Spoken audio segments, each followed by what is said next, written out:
normal things should be up and running, everything should be good. Hopefully it is anyway. Because if it's fucking broken again, I will literally probably break another monitor today. Let's go anyway, because if everything should be working, we should be live, everything should be good, so let's get the ball rolling. How yous doing? It's been a while, hope yous are doing well. Hello everyone that's in early.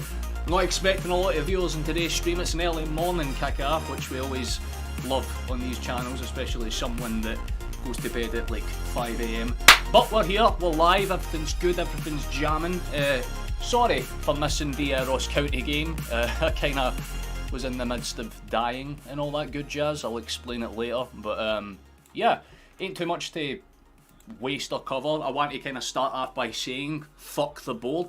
There was definitely a lot of people wanting us to do a lot better in the transfer window, and again I'll touch on that as well. I was considering making a video on it when the transfer window ended, but to summarise, not very happy, not very pleased.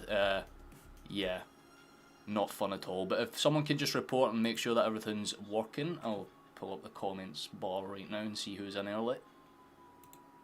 Let's have a wee gander. How you doing, Martin? Nice to see you, mate. How you doing, Jim? Hope is I'm alive. That's the main thing, Chief. That's the main thing. I'm alive and kicking. That's all you can really ask for in these situations, to be honest. But yeah, it's going to be an interesting one. 3-1's your prediction. I'll kind of get into mine in a second. I'll run through the lineups and stuff first, because we've got about 10 minutes or so until we're underway and live. But how you doing, John? Nice to see you as well, mate. Hope so. Well, just a good old fashioned DK, man. I got absolutely fucking flatlined. Basically, just don't get sick and have blood problems. That's essentially the best advice I can probably give anyone, because it puts you very close to the edge.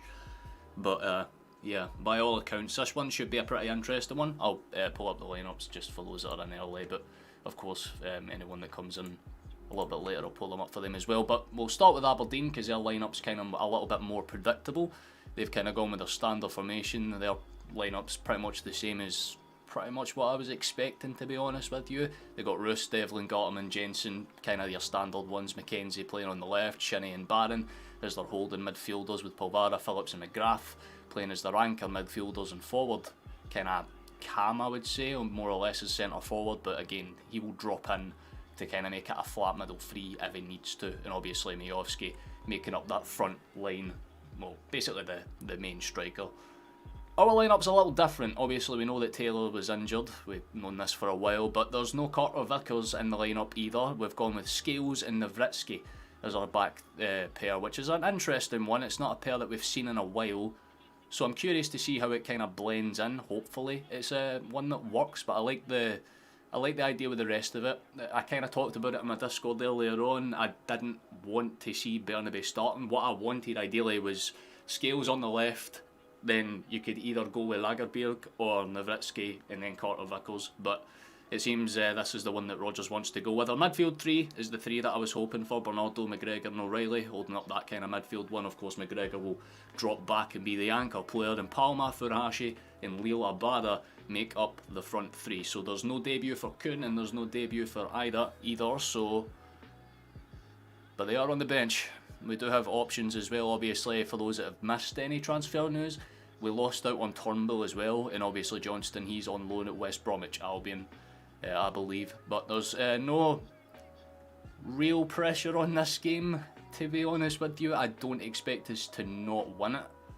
It's just a case of by how many. Obviously Aberdeen lost Robson, sacked their manager, kind of straightforward and simple. For those that didn't see that as well. So they won't be coming into this game with the best of intentions of form, but Aberdeen are a good side, especially against the top two. They always give Rangers and Celtic a good game. Obviously there's exceptions to the rule. Earlier this season we absolutely scudded them 6-0, so I'm not saying that it's going to be a 6-0 win today, but it's certainly up in the air for everyone. For basically all of us to get a good result. That's all I care about, man. Just first stream back, I want it to be a simple, clean, easy one, no stress, no bullshit. How you doing, Michael? Nice to see you. I think Marshall just went now, give me a second.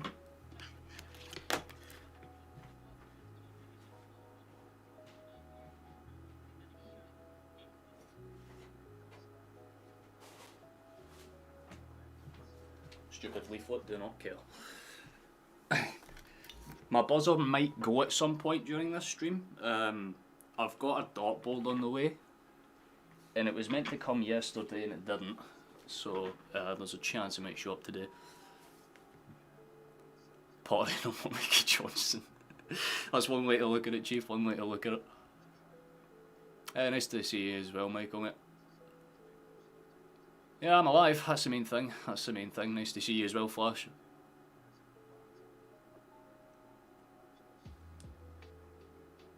Maybe they just weren't committed, Flash, that's the best thing I can say about it. But we've got about 4 or 5 minutes until we kick off. So predictions wise, I think it's going to be a straightforward one, to be honest with you. I think Aberdeen will score because there's always that new manager bounce, so to speak.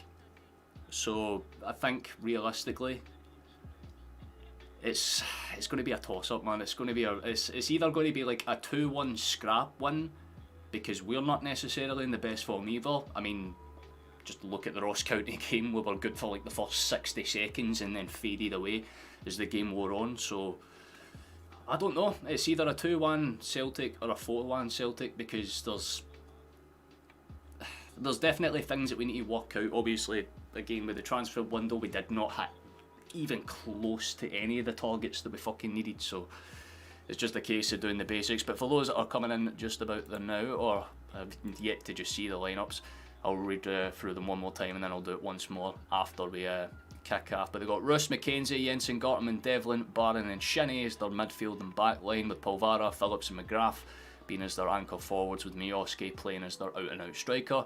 Our lineup is Hart, Bernabe, Scales and Nowitzki, with Johnston as our back line, with Bernardo, McGregor and O'Reilly as our midfield three, with Palma, Farashi and Abada making up our forward attacking style, especially with the way that we're playing as well. That 4-3-3 might make sense with this one because it will just make it a battle of the midfield rather than a battle of, you know, counter attacks and balls over the top, so to speak. But it'll be more or less a case of how Abada and Palma go in the attacking runs. We need to get them in behind, especially Mackenzie. Mackenzie's a quick player, but he can get caught out in space. That's usually how Aberdeen concede a lot of their crossing chances anyway. So it's more or less just keep them at bay in the midfield. Don't let them pop it over the top, because if they can get it out to their McGraths, they can get good balls into the box. And Miovski's a big fella, you know, he can certainly put them up and put them on target at the very least. And Hart is always shit whenever there's shots on target. You know what I mean? We all seen the corner that Ross County had where he kind of just swiped at it and it still came off the ball. You know what I mean? Like,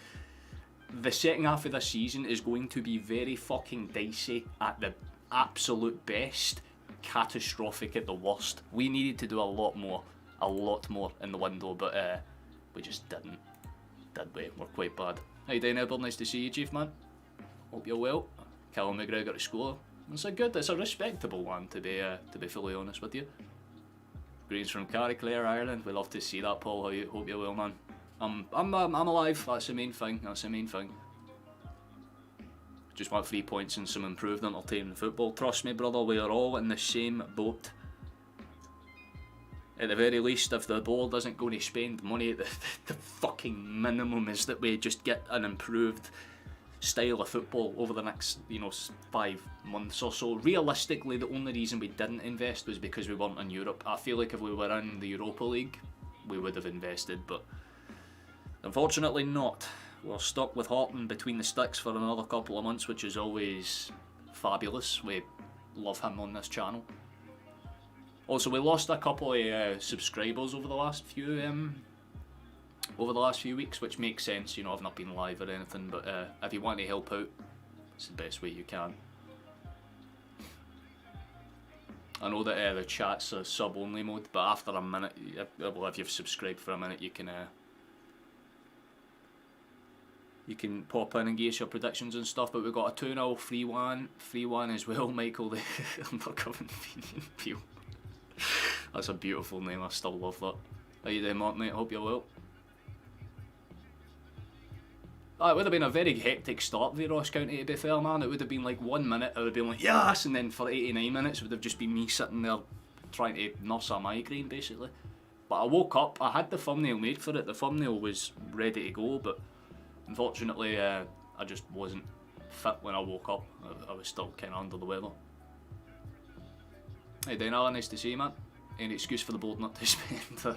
That's basically the current theme of this fucking stupid ass board. That's the nicest way I can put it. But there's the lineups for those that are just put them in there. Hope you are all having a beautiful start to the day. But we've got Roos, McKenzie, Jensen, Gartman, Devlin, Barron, Shinnie, McGrath, Phillips, Polvara and Miofsky. On Aberdeen's side, it's Hart, Bernabe, Scales, Navritsky, Johnston, O'Reilly, McGregor, Bernardo, Palma, Furuhashi and Abada for us. We do have our new boys on the bench. Hopefully we get to see them for a couple of minutes. Would be nice. Ideally, I want to see Ida get on the pitch for a couple of minutes, maybe get a goal. That'd be quite nice, especially if we're like 2-3 to the good. It'd be lovely. But we're about to get underway over here. Aberdeen obviously wearing the black armbands as well. It's always nice. They're showing the last few games for Miofsky. The guy's on some form, to be fair. 6 goals and 2 assists in his last 6, so it's an interesting one. It's going to be a battle in the midfield though. If Aberdeen control it, they can run with it. They've got the advantage of having the 12th man, and especially when it comes to their fans, they seem to be turning up for it today with their flags and such. It's a packed out stadium. Their interim manager's the one in charge of the day. Forgive me for not seeing his name, I just completely missed it. But it should be an interesting one. At the very least, we want a quick start. What we did against Ross County for the opening 15 minutes, times about 6, over the course of the whole match, then realistically we're fine. But there's obviously a minute's silence for some passings that have happened recently.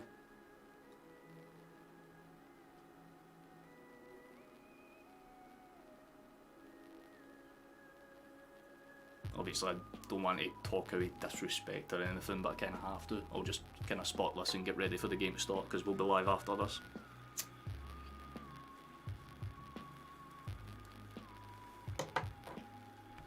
I'll quickly have a little gander and see if there's any faster or quicker versions of this.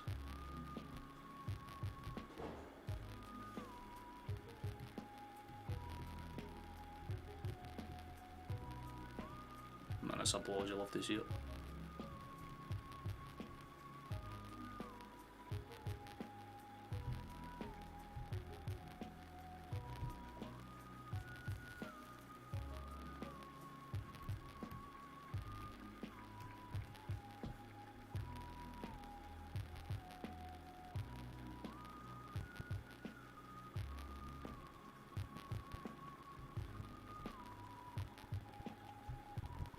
Well, hopefully we get a good start. That's all I can see it. I'm always part of it. It's literally the only thing I do. I don't drink, I don't go out. My hobby is tobacco, my guy. There's a huddle just about split up, ready to go. We all know how this goes. Aberdeen will make it as hard as possible. It's all about keeping the ship steady. We'll give this a refresh because we just kicked off on this screen. Aberdeen have got the ball rolling though. Google will do its thing, but it will kick off whenever it decides to function, I suppose. We need to score a little bit, don't we, because you're struggling today. Yeah, no, I'm very much in the same boat. Well, I thought we kicked off, or I thought we were going to get kicked off, but we've stood here for a solid minute.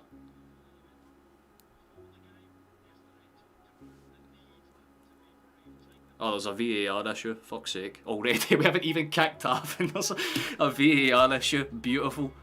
The system's down apparently, so we've got a bit of a delayed kick-off. Smashing. Welcome to the SFA.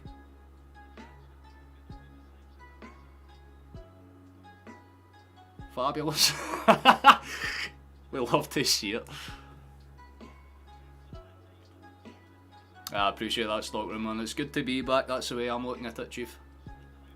I was wondering why we hadn't had a kick-off yet. Aberdeen are just kind of passing the ball around in their own half, keeping themselves warmed up. Thank you to whoever subscribed, by the way. It's very kind of you. After a minute, you'll be allowed to speak in amongst the best community, probably in the Celtic YouTube.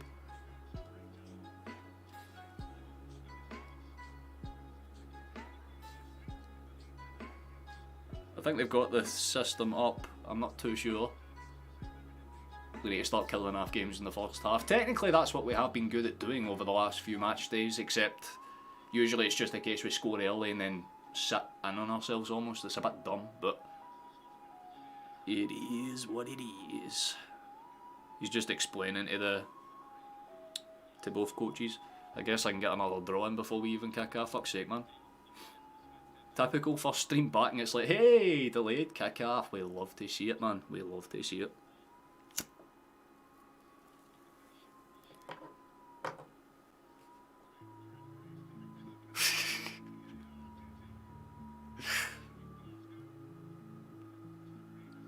I know they've noted that. See, to be fair, Paul, it'll probably they've noticed some fan in the crowd doing this or something. They're like, red card, off you go, pal.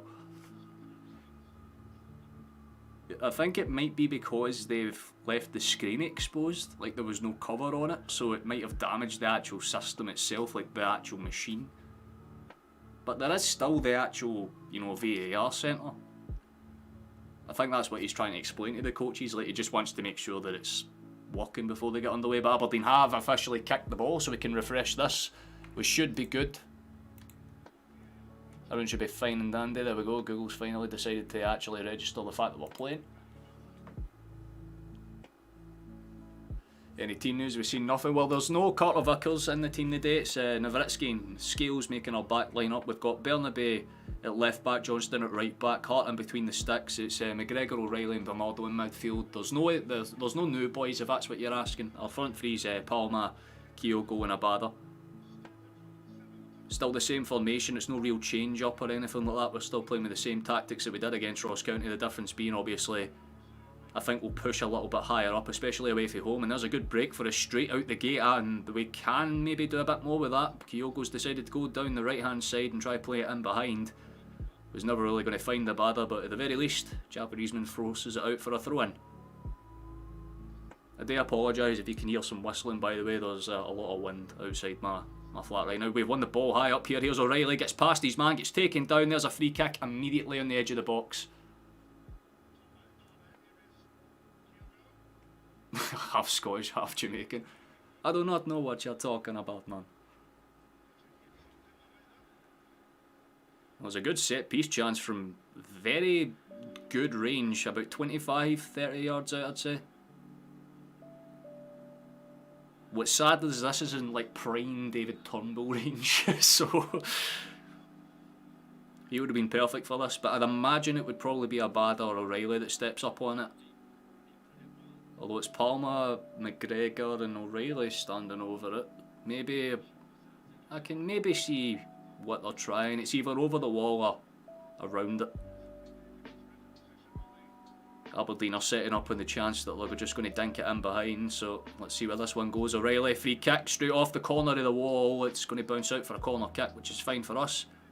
Right idea for O'Reilly, just a bit of a poor execution. Japan just scored. Nice. They're against Iran, right? How you there, my boy, mate?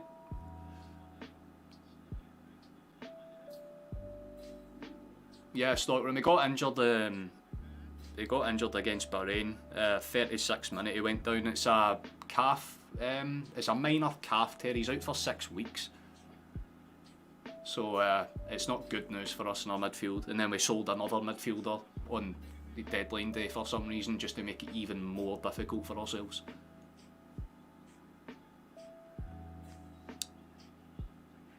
We did have the ball in there. Nothing really happened though. Go kick Aberdeen. Let's see where Roos sends this one. He's aiming up towards the right. Trying to find Phillips, doesn't quite find him. Headed up by Bernardo, taking a few awkward bounces. Does end up with a red shirt in the end though. Good take in the end as well, by the way, might I add. And it's one back. Mackenzie's just not taking the risk, goes back. Gortman's there on cover just in case. The ball's gone over everyone though. It should just be a straight up Celtic throw in. Simple and pure.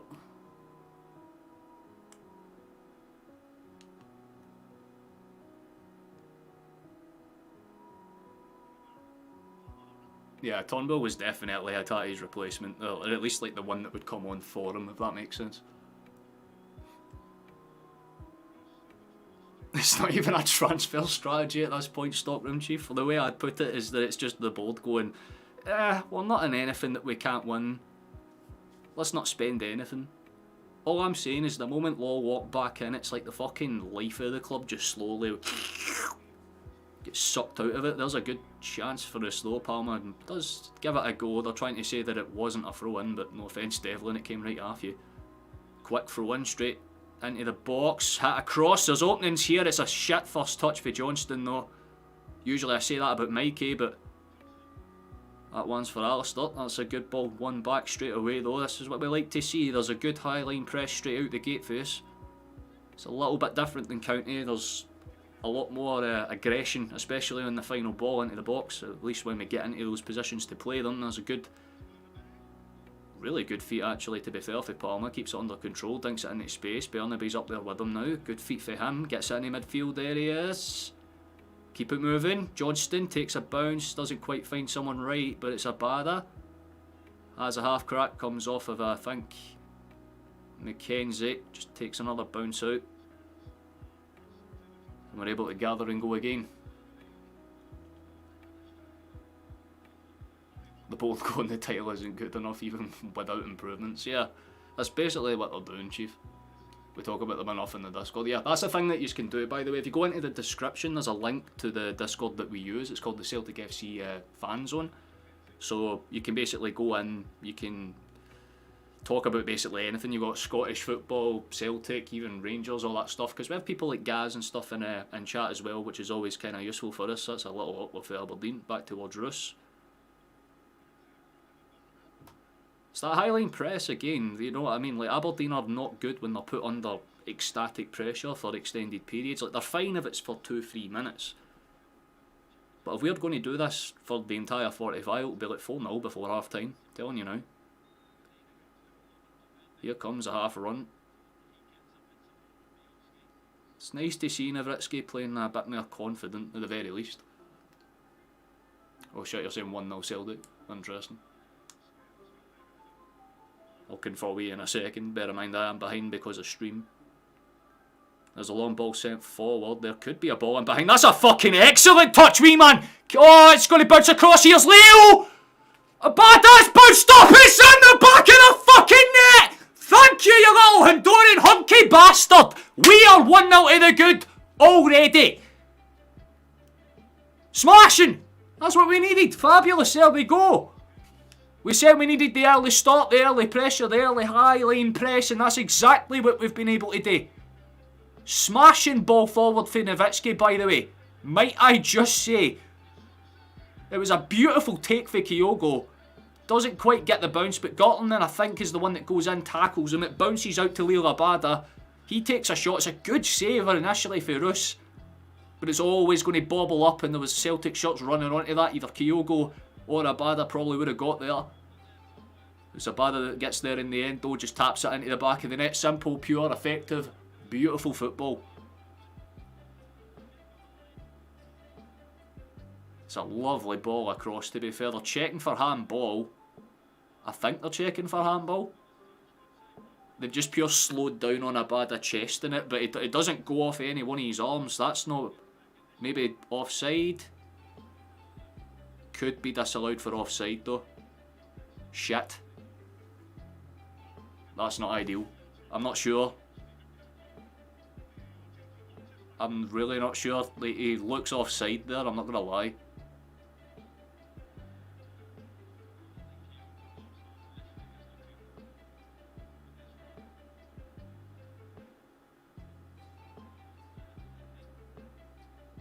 Because it's weird because the VAR system's down.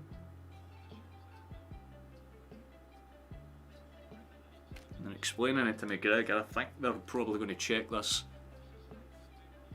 It's a bit shit if it's disallowed, but it is what it is. It is, you know, it looks off of there. Which is a bit of a shame.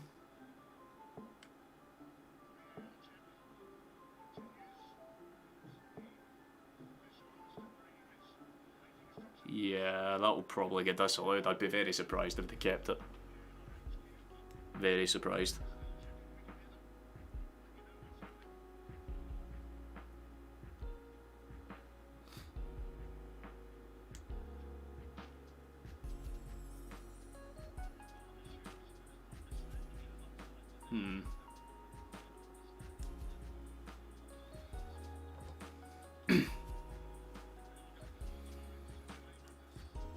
That's a weird one. I'm not sure. They're still talking it out, don't they?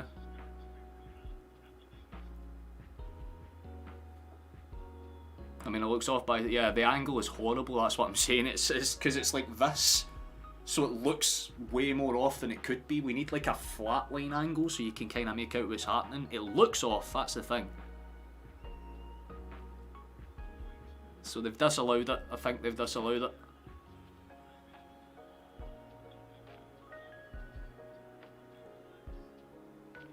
They've chalked the goal off. I think, yeah, they've disallowed it, so...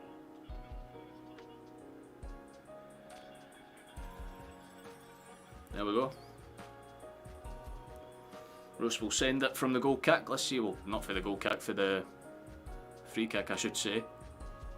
A little bit unlucky, but it is what it is. If it's offside, it's offside.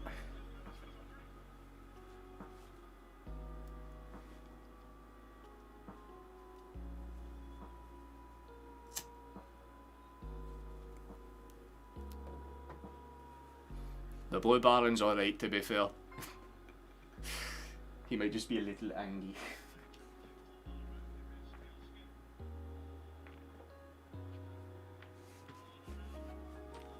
Oh, we do have a corner kick. I looked away for 2 seconds and we won the ball back. Fabulous. Let's see, it's out on the edge of the area. Go on, son. Instead decides to play it back. I'm not really sure why. Especially when there was a lot of white shots in the box. It's spilled for us though. It was a mix between a cross and a shot for Palmer. Gathered, here's McGregor, goes for the crossfield pass, Scales is on the edge of the area, lays it off for Alexandra, that's a good ball into the box as well, headed up, it's going to just pop up for Roos to collect and catch. Palmer's getting a couple of good chances early on though, he's certainly making those ankle runs like we said before kick-off. If he can get in behind his man more often than not, we'll get chances. Yeah, they finally managed to pull the VAR call up, it is miles offside. That one's a lot better of an angle. If they'd shown that one for the start, it would have made way more sense. But absolutely offside, nothing wrong with that at all. That's going to be a foul for us though. Aberdeen are... You can see their game plan is to try and condense us into certain spaces and try and put pressure on. Shinnie clearly being the physical player in the midfield.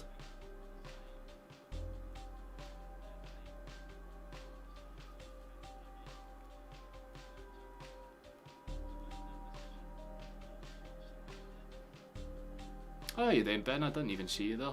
You were at the meet and greet with Sutton and Hodgson and Cork a few days ago? Nice. They are, to be fair. Hodgson's one of the nicest people I've probably ever got the privilege to meet, to be honest. The guy's just a soft Welshman.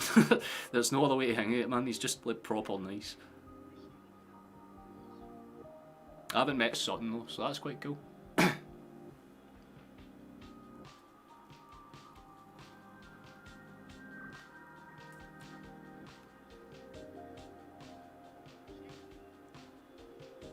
Ball back. Welcome, Blue Baron. Your grandkids will be times 100%. Yes. There you go, Edward. Welcome to the Discord, Chief. Oh, that's a good run for Scales. I was going to say it was a good run for Scales, but the pass was absolutely god awful. Aberdeen have the ball, but they're putting themselves under needless pressure. Every time they have the chance to go forward, they panic and go back, and it just doesn't make sense. They've lost the ball out here as well. We do get past our man. Here's Palmer, gets past his man again. He's been wiped out there. That should be a free kick, surely. And Aberdeen are complaining that it's a free kick. No offence, Scotland, but you kind of wiped him out.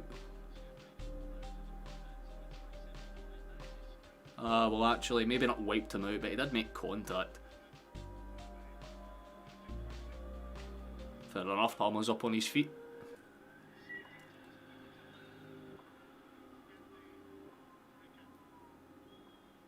Hey then, MH. You haven't missed too much, just disallowed goal. We've started off the better of the two sides by a comfortable distance, to be fair. Like, I thought Aberdeen would at least try and engage us. There's a ball into the box, flicked up and away. It's going to be gathered by the Argentine. Let's see where we shift this one. It's straight back out to the left hand side. Let's see where we go with this one. A little bit more effective for us. We're trying to cut a little deeper with every pass. It's still in their possession. Really good feet, to be fair. Gets the cross in. It's going to deflect out wide for another corner kick. This one coming off of Barron. Better.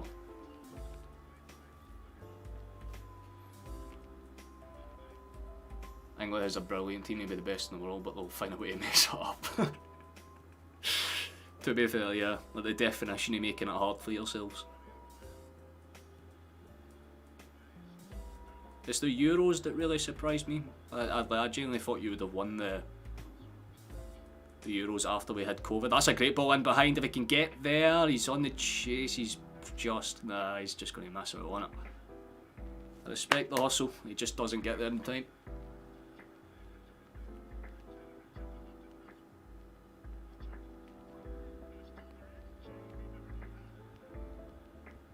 To avoid Scotland and German fans. That doesn't surprise me in the slightest, to be fair though, Flash. Yeah, there's Ida on the bench. I feel bad for the guy because you know that he's been signed under really shitty circumstances, so you have to look at it like that, you know what I mean?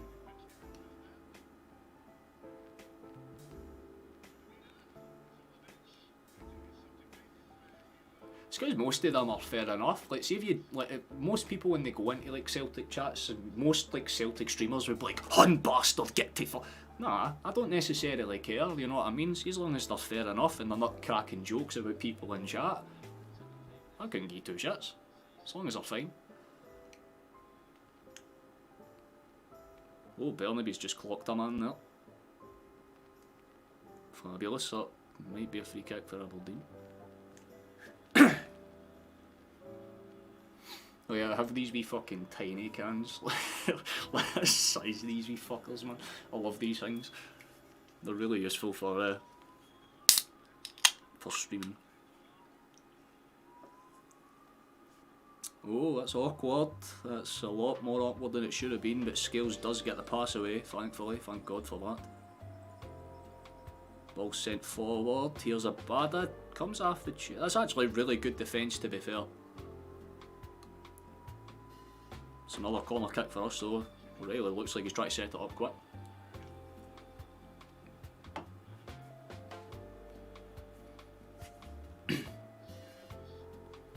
There's bad fans on both sides. Aye, exactly that, man. You'll get the arseholes on either end. There's a low ball. That's a good attempt, to be fair. Both of them were making the right dart and run. It's Scales that got contact, but unfortunately for him, it's miles over the bar. It would have been funny to see him score against Aberdeen. Good power header as well. He just couldn't really keep the direction on it. Fair, fair.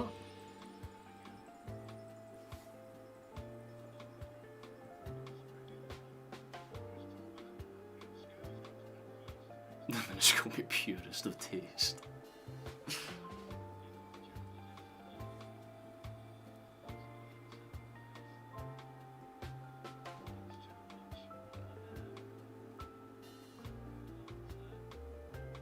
We can take banter, but talking about DLI, exactly.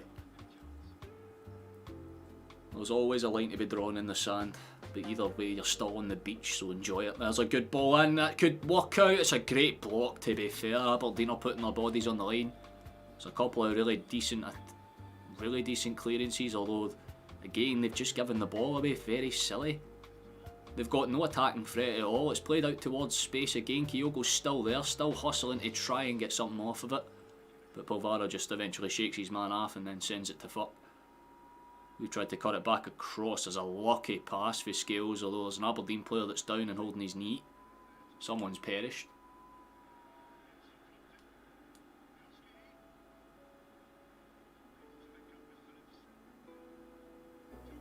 Alright, well apparently Kyogo's arse is made out of solid titanium because the guy's still down holding his leg. Telling you right, man, Kyogo must have some cybernetics inside him to be that good.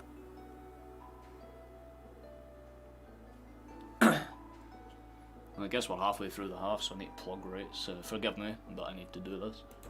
Hi, hello. If you're watching this as a VOD, hope you're enjoying it. If you're watching this live, even better. Thank you for being here while I'm live.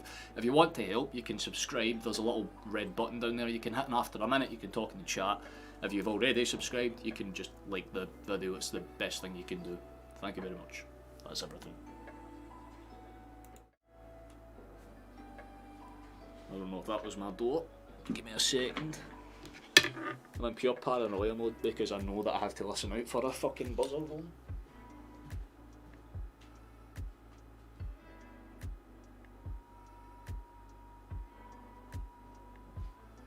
Literally my next door neighbour, but that is so fucking annoying. Fair enough. I thought I missed something there, it was pure cutting on. What's happened? Alright, Aberdeen throw. Okay, I thought I'd missed a good chance for them or something there. They have headed the ball back, it's bopped up, Bernabé.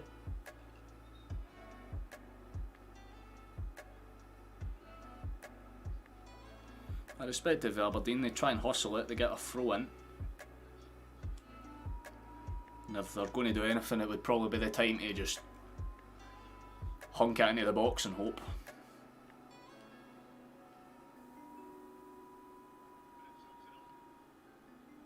Spurs all went into it, god damn it.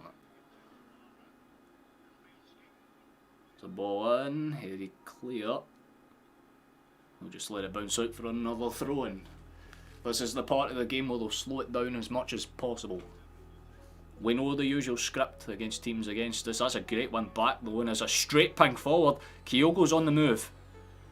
How's your control? Alright, gets it under. Skips past his man, still has it but gets wiped out there. I'm not sure if it was going to be a free kick or not, but Kyogo stayed down. So's the Aberdeen player, to be fair. I'm not sure what one that was. Whether it was... it looks like it's... oh shit, it might be Polvara that got caught up in the crossfire. Or McGrath, one of the two of them. Looks like McGrath, as I. Okay, Kyogo's on his feet, McGrath is still down, but the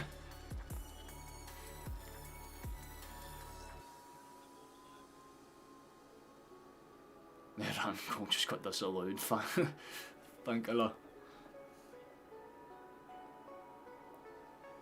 Well, we need a goal to be disallowed. Ideally, we just want a goal. We started like a house on fire, but like all fires, it's starting to fizzle out a wee bit here. We just kind of need to add some fuel to the flame, so to speak. Ball's been spread across, it's on the chase for both sides. Aberdeen putting some high-line pressure on themselves now. Bernabé's caught in the crossfire, gets it eventually back towards Hart, who's literally just got his first touch of the ball. I'm not even joking when I say that, by the way. Ball's pinged across. Celtic are taking many more risks than we should be at the back, and it's eventually bobbled out. Aberdeen, for the first time this game, show a little bit of fight. There's some noise to their crowd.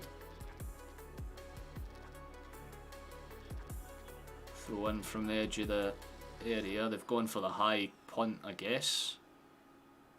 They've done well to get someone onto it at the very least, but it bobbles out as far as... well, I was going to say as far as Johnston, but it takes a cannon off of him from the 50, bounced up, cleared away, still bouncing around. Let's see where this one goes. Controlled and just about dealt with. Careful and calm, that's the best thing you can ask for. Spread across, good control, gets it across again, although this time Aberdeen win it back. Then we win it back. It's very, very tight in the midfield. Good flick up for Kyogo to keep that in play. Just a slow spread out pass to Palmer, who's just been caught in the back of the leg there. Yellow card comes out for Shinnie. Aberdeen's captain's in the book.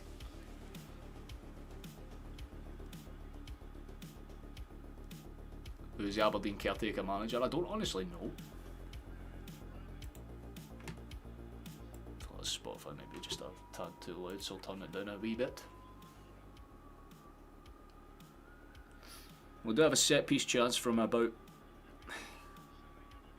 how far will I give this? 35-40 yards. It's way out on the left hand side, but the in-swinger's got potential.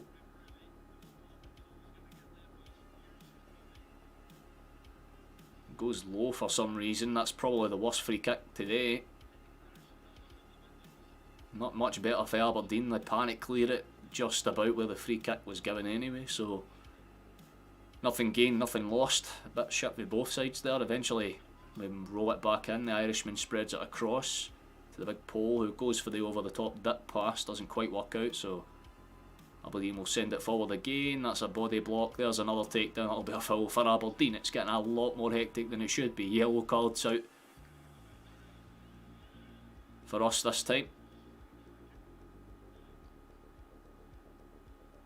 I'm not sure if it's Navritsky that's been booked for the foul on Phillips or the one after it for Johnston. It's Navritsky that's been booked, so there you go.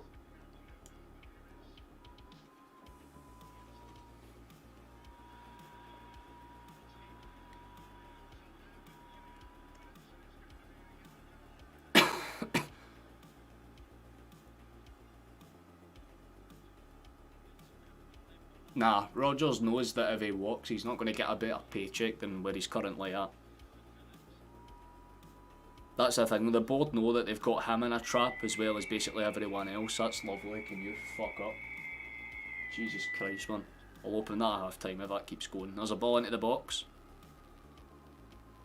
Punted away. Aberdeen might gather it, although again they've just not had too much physical presence up in the final third. We've just won it back as easy as day. Played into space. Here's a good take and touch. We might have a chance. Here's a good clearance again. Aberdeen's defence might be desperate, but it's good. It's McGrath again throwing himself into the way of that one. Seems to be him that's funneling in and dropping in and causing those problems. To be honest with you, Edward, I hope he does, for his sake. There's just no real identity the way that we're playing unless that identity is going side to side. Bernabet cuts it across. Here's McGregor. Has a crack. Good effort. A lot better than previous attempts anyway. But it was always sailing over the ball. Can't really keep them on target. That's been a problem this game.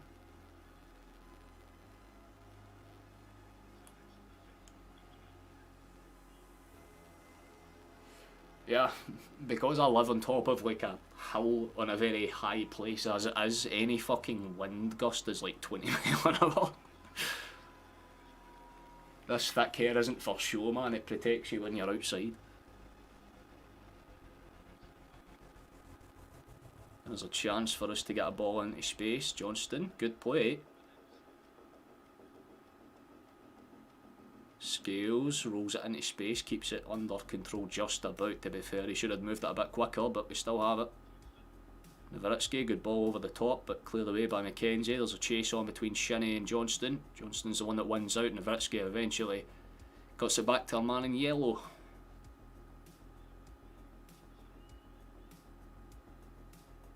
Just 1-2 passing between the midfield and back line for now. Trying to see if there's any spaces in between the Dons' defence, but it's not really. Yeah, Aberdeen are kind of stretching their back line out a wee bit more than they were in the first kind of 10 minutes. Trying to limit the spaces in behind. Here is Scales though, trying to force the issue. It's a good pop shot for Palmer, but it's not going to really do much. And oh, Scales has just been clotted. They've stopped the play immediately because Scales has just been booted in the head. He's up already, to be fair. I wouldn't really even call that a high foot. It's honest for both players. They really should just play on for there. It's not. I would not say that's a card for anyone. Scales kind of throws himself into it, so I'd be very surprised if there's any booking at all. Although they have stopped to check. Aye, good. I was going to say it. They're very fucking harsh, especially on Phillips though, because I get it, high foot, but Scales dived into it, so kind of cancels that one out.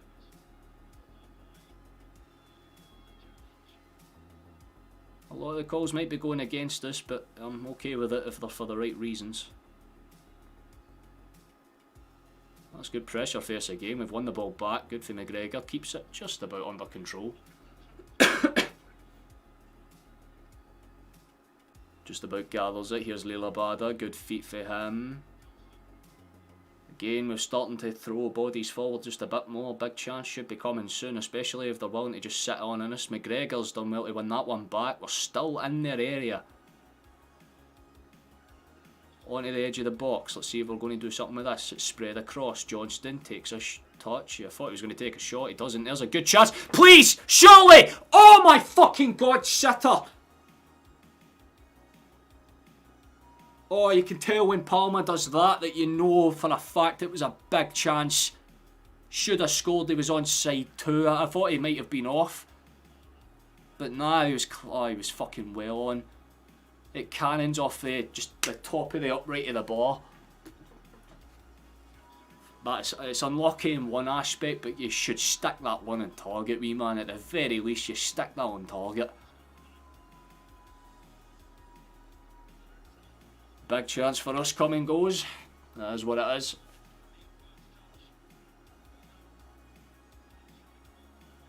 Headed up and just about gathered.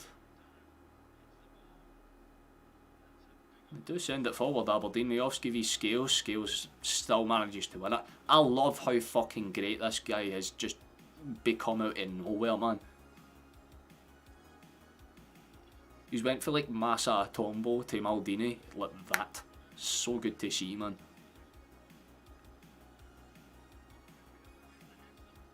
That's good for Abada. Cuts it back to his man.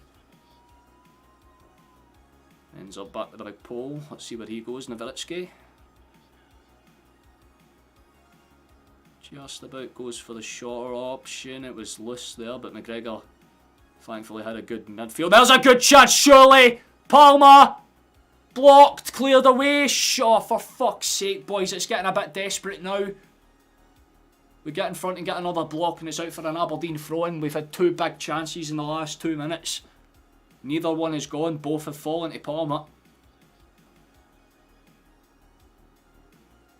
So in fairness, it's a good block for Garton, and you can't really deny that, but they should have done a wee bit better with that than whatever the fuck that was, to be fair. Longer as this goes on, the more worried I get. No, I'm not worried until Aberdeen actually start attacking. But that's the concern, is that Aberdeen are content to just sit in and somehow it's still 0-0. Usually when a team sits in and they're at home, you take full advantage of that, man. Keep the crowd quiet. And look, we're getting chances, we're forcing shots away, but most of them are half-hearted at best. And the big ones that have came, we've just squandered. Ironically enough, the only time we can stick it on the net is when it's offside. So it'd be nice to see us get one before half time. At the very least, our play deserves the one. They pulled it back for a foul in Aberdeen there. I didn't really see what happened, to be honest. It was either a kind of clipped ankle or something, but just looked like a solid shoulder bulge, to be fair.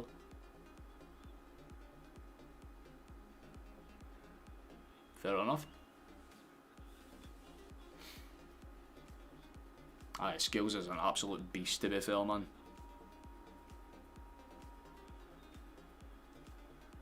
It's played out. It's going to be a Celtic throw-in. I do apologise. By the way, my throat's just doing its thing.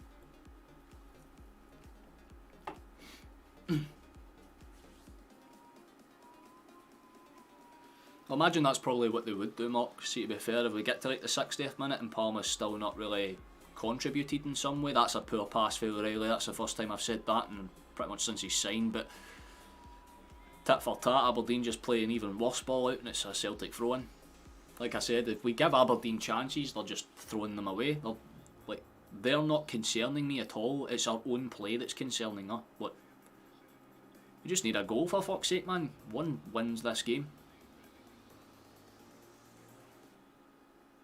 Because Aberdeen won't really come out of their shell until it's like the 80th minute, to be honest with you. Like, that's if it's still 0-0 at that point. It's taking a deflection and it's one back. McGrath tries to go through it. Machine, cutter pass, and this is what they need to do more of. As much as that pass in behind the final one for Polvara was piss poor, the rest of that play is exactly what they need to do. Break on us as soon as they win the ball. Try and force issues onto us. That's a good block by Abada. Should be a Celtic throw-in. Is a Celtic throw-in.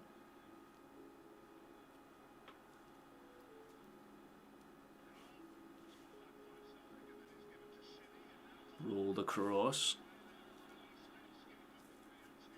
Let's see where this one goes. Nowitzki's got it under control. Let's see if he can keep it stable. Goes for the roll across. It's not going to work out, for fuck's sake. Can you shut your goddamn hole?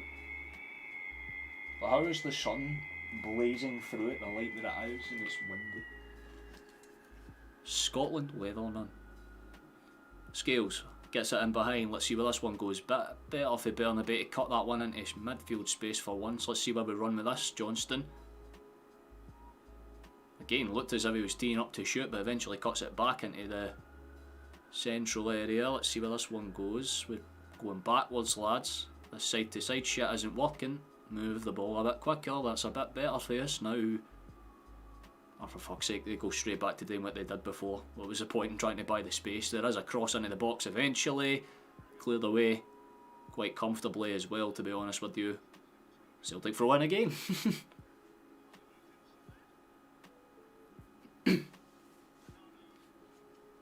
Aye then, Sandwich, nice to see you, fella.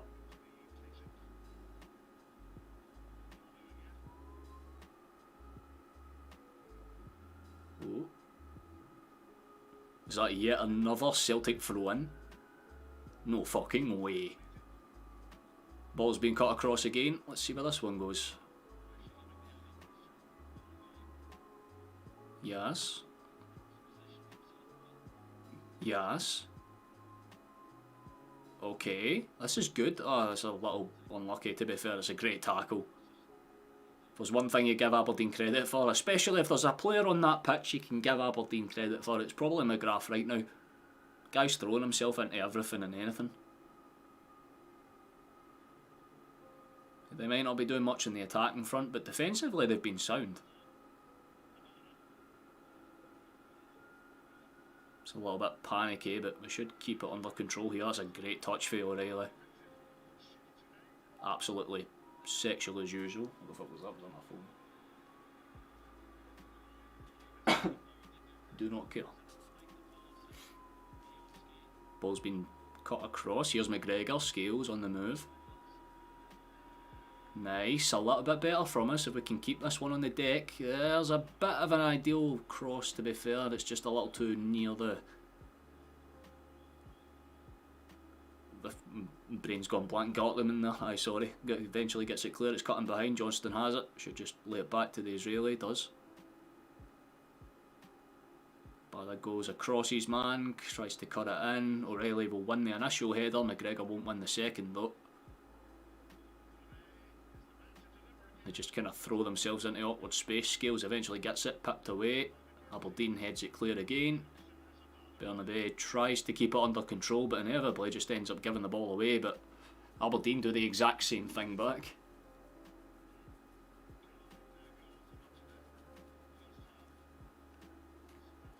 It's my apartment.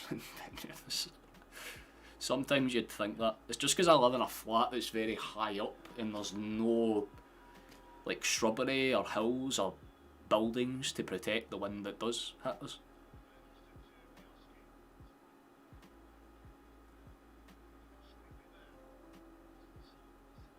Oh, that's good. Better for Johnston, gets it inside. O'Reilly's been floored there, but don't really see how that would be a foul. To be fair, it was just a good body press. There's about it.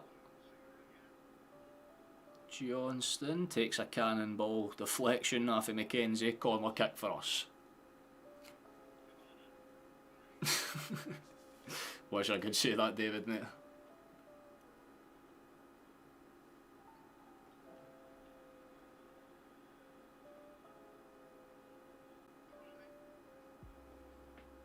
Oh, chance! That's a big chance. Oh, Phil Riley as well.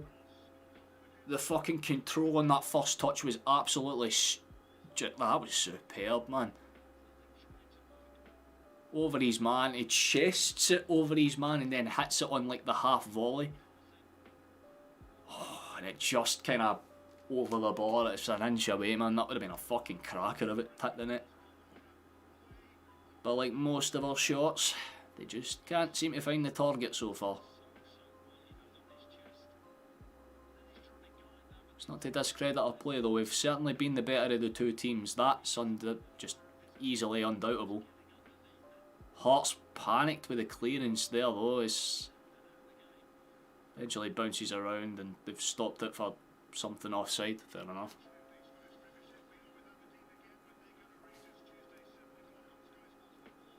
But yeah, Aberdeen has not done a lot of the things that they should have done this game at all correctly. I mean, their passing has been fucking woeful for one.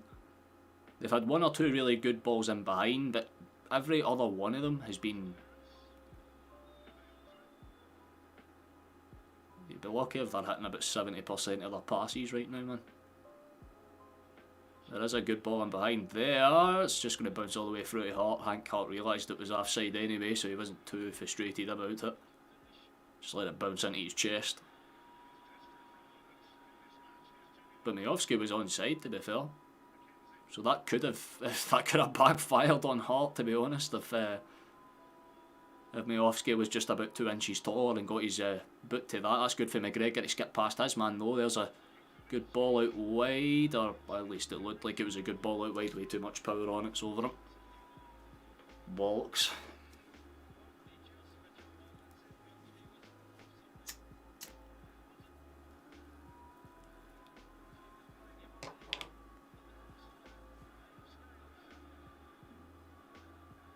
Let's see where they go with this one. Barron throws it in. Straight out again for an Aberdeen throw.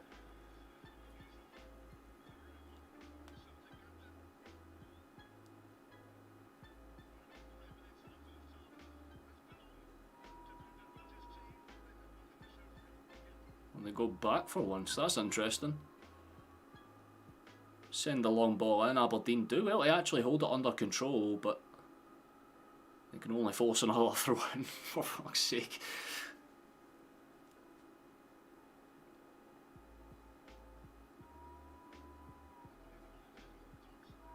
Let's see where they go with this one. Central. Cuts it back. They do get it under control and ping it into midfield space again. Although Celtic just keep them under more pressure. That's what we need to do a tad more of every now and then. Good take. Aberdeen do actually...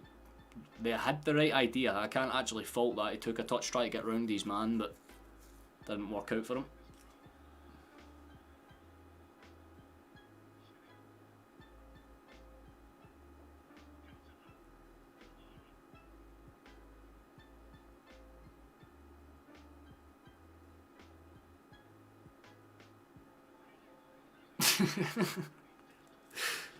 Usually I bring a lot more luck than that, to be fair, Kevin. Like when I started streaming last season, we were basically unbeaten for like the moment I started to basically the moment the season ended.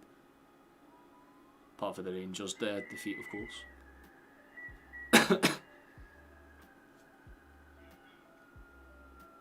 Well, that's a bit poor for us. We're allowing them to get a bit more space than we should do. We shouldn't be happy about going into this game, or going into this second half 0-0. Realistically, we should have had at least one. Palmer's had 2 big opportunities. Kyogo's had a half chance. Johnston's had a half chance. So Riley's had 1 or 2 as well. Labada had the half cutter as well. We've put shots into good positions, just not into the right ones. It's another foul call there that they've allowed to go. That's twice O'Reilly's been kind of bundled, and twice that he's stayed down longer than he maybe should do. He's not getting back on his feet, which is terrifying.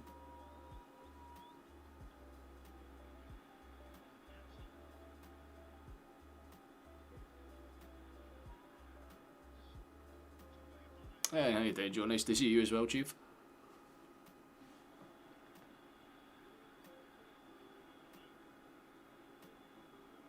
I did it, well, aye.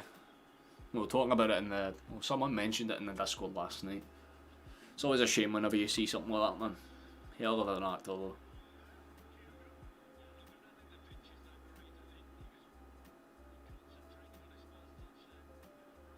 Oh. Here comes Aberdeen. They're actually on a break here with some intent. McGrath. Shinny back to Gortonman, cuts it back across for his man. Devlin straight out towards Phillips, looking for that ball into space, doesn't quite find it. Celtic clear it. There's a chase on between Aberdeen and Celtic to the ball. Aberdeen get their first though, fair play to them. But again, they just pop it in a space that Celtic can easily win back. We've got the ball and forward we can run here. Surely that might be offside. Oh wait, there was another person there. I didn't even see him. Oh, it's definitely not offside then. It's flicked on. Should be a chance. Kyogo's in there. Bounces around. Dinks off the bar. You're fucking kidding me, man. How's that not... Like, seriously, how many chances do you fuckers need? Definitely onside with that play. Ball's into the box. It's a good flick on for O'Reilly. He couldn't do much else there, but... Oh, it's Bernardo. Like, he does... Bernardo gets the header in. It's lovely. Kyogo puts some pressure on Roos. Falls back out to Bernardo and he dinks it over Roos and it just bounces off the top of the bar. That's twice we've hit it. So that's great. 3 minutes added time and then, well, half time here, so that's unlucky.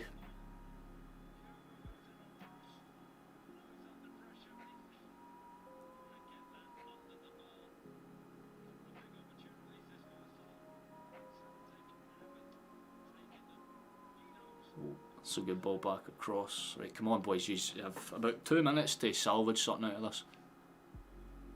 It's not been a bad first half by any means, it's just been very stale when it comes to the finishing end, man. Like 2 fucking crossbar attempts now.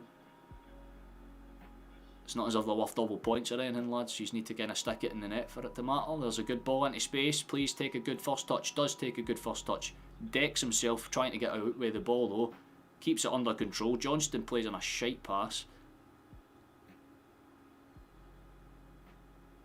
Come on boys. Johnston, nice, keeps it under control.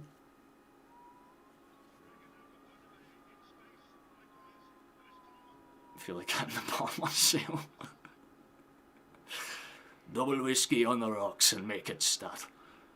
Oh, wait, I'm surprised they didn't give a foul for Aberdeen there, I'll be honest with you. The guy fell over, but ball's played out to space. Bernabé out towards Nowitzki for some reason. Fair enough, big man. Johnston, cutter pass, headed down, chested down, somehow, Kyogo, how the fuck is that wide? O'Reilly's missed another sitter. Was he offside? Please tell me he was. No, of course not, he just missed another fucking, we have missed 2 sitters in additional time. On top of the fucking 3 that we've missed already. How many chances, fellas? Corner kick. For the love of God.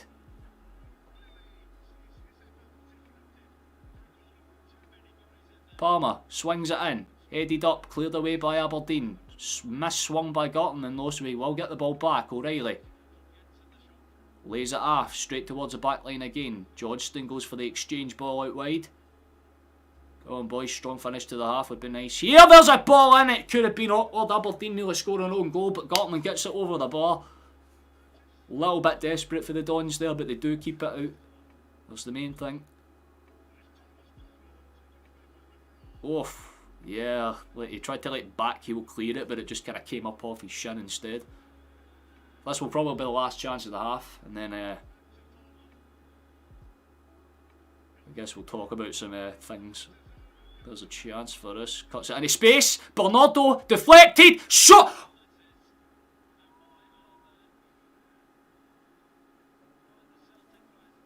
Bernabé is a fucking useless... What? How do you... That's the 3rd sitter in additional time. It bounces off and somehow Bernabé fails to stick that on target. What the fuck am I watching now? The first sitter, fair enough. The second one, ripping the piss. We've missed about 6 this half. How the fuck is it still 0-0?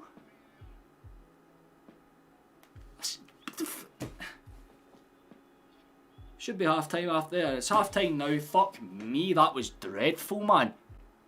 Lads, if you put on your finishing boots, this game would be done.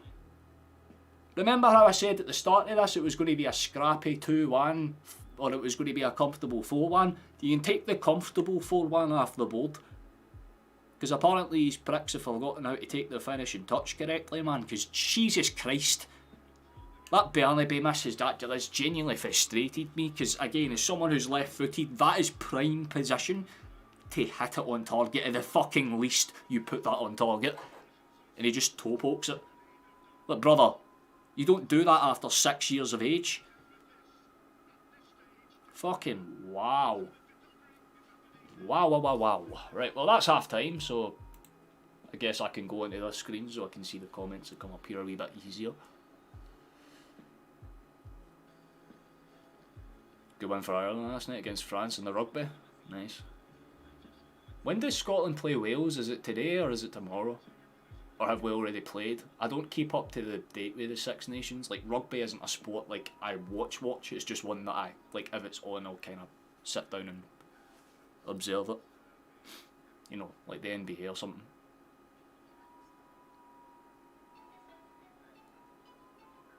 Same old pish missing chances. That's basically the sum and gist of it, you know what I mean? At the very least, it's varied. You know, it's not one person missing 4 or 5 chances individually. Palmer's definitely been the worst player on the park by a mile though, because the guy's just missed everything that's failed to him, including a chance inside the 6-yard box. So, what the fuck? That's all I could really say, you know?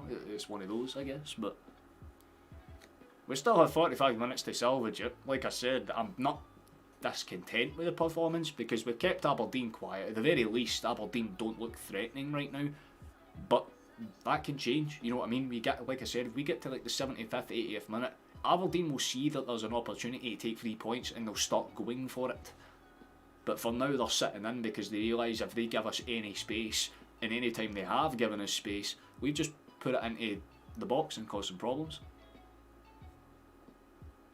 Ah, see, I knew it was 16:30. That may be something that I'll watch later on the day if I'm not doing anything else.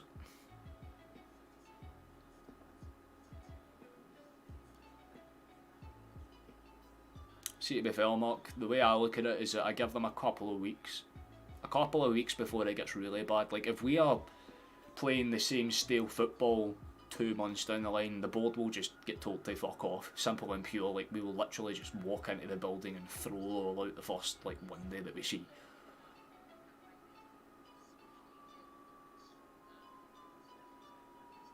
Oh, hey, then, Cal, nice to see you, man. I'm presuming you're you're stopping in just to check up on how things are going. It's no, in case you're curious. First game not in Paris.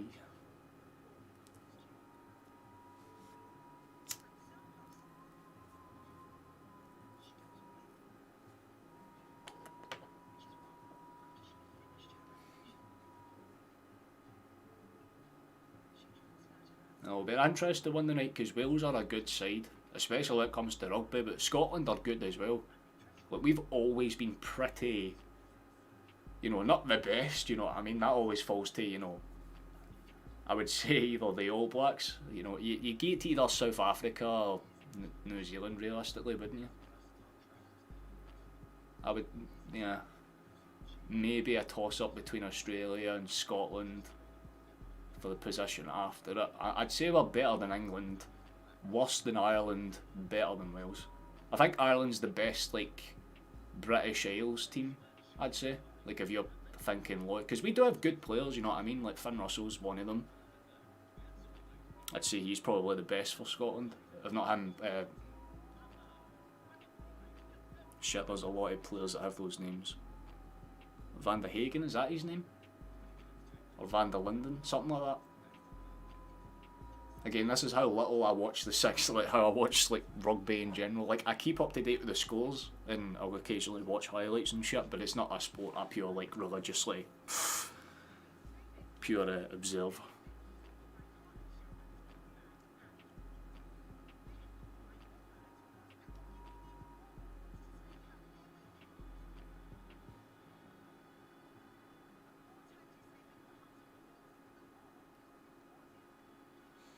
Yeah, I mean, that was probably a big reason why the board did what they did. They probably seen the transfers or the fixture list and went, oh, we could pull off this shit because there's only going to be like 2 opportunities for the home fans to voice their opinions this entire month.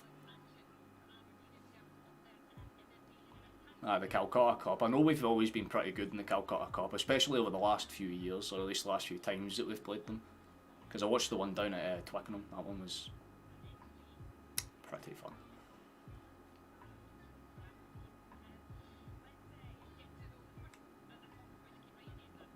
Yeah, it's the way he moves though. Like, it's his passing game, Kyle, is one of the fucking, like, again, I don't watch the sport, but I know who he is just based on his ability, you know what I mean? Like, every time that I've watched Scotland, I'm like, that guy's good. Who's our number 10?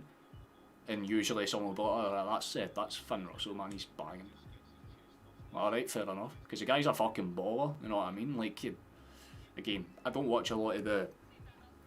Because you get all those, like, team ones, you know, you have, like, Edinburgh and Glasgow, and you go down south, like, see, like, what's that called? Because it's got teams for, like, France and all that in it, you know, like your Linnisters and your Toulouses and, like, all those sort of teams. I can't mind what the fucking league's called, but it's just showing all the chances that we had.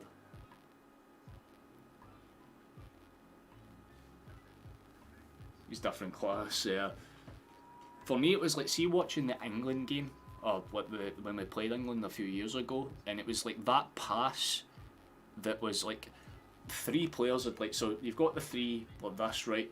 Pure he's here, and as they like get towards him, it's the way he flicks the ball out, because it's like they're all baited in, flicks the ball out, and he's left, like, it's like there's a guy that just runs for the final like 40 yards without getting touched. So fair enough to them, you know what I mean? Oh, hey there, Megan, nice to see you, and hope you're well. You missed the first half, probably a good thing, to be honest. I'll be real. Where this other goal from Palmer, the long, that's the exact one, Kyle. The fucking floater ball. It's such a, it's the way he does it, because it's, see, in slow motion, you see the way that it spins, and it's just perfect, man. It's like one of those, like, you see it in like a game, and you're like, that doesn't look like it would happen in real life, but he made it happen. It's just such a clean thing. Maeda back soon. Japan lost. I mean, I don't disrespect Japan, but yes, we fucking need them back. Let's be honest. I don't think there's any other games going on at the exact same time as us. Maybe one, I'm not too sure. Nope. But Rangers do play Livingston later on today, which means they'll probably win because Livingston are...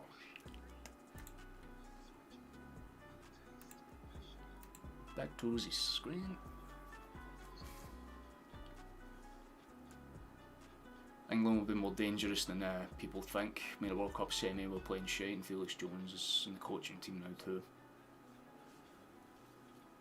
I mean, I seen the story in the NFL like about 6-7 months ago where they brought in like a former Scotland national coach to teach them how to do like the tush push, because apparently that's something that they've never ever learned in the NFL, and it's a completely legal, fair thing to do. But because apparently people in the NFL, despite wearing the big padded shoulders and the helmet, don't like physical contact. Meanwhile in rugby, they'll like literally heat up each other's arses trying to get fucking even a 2-yard gain half the time.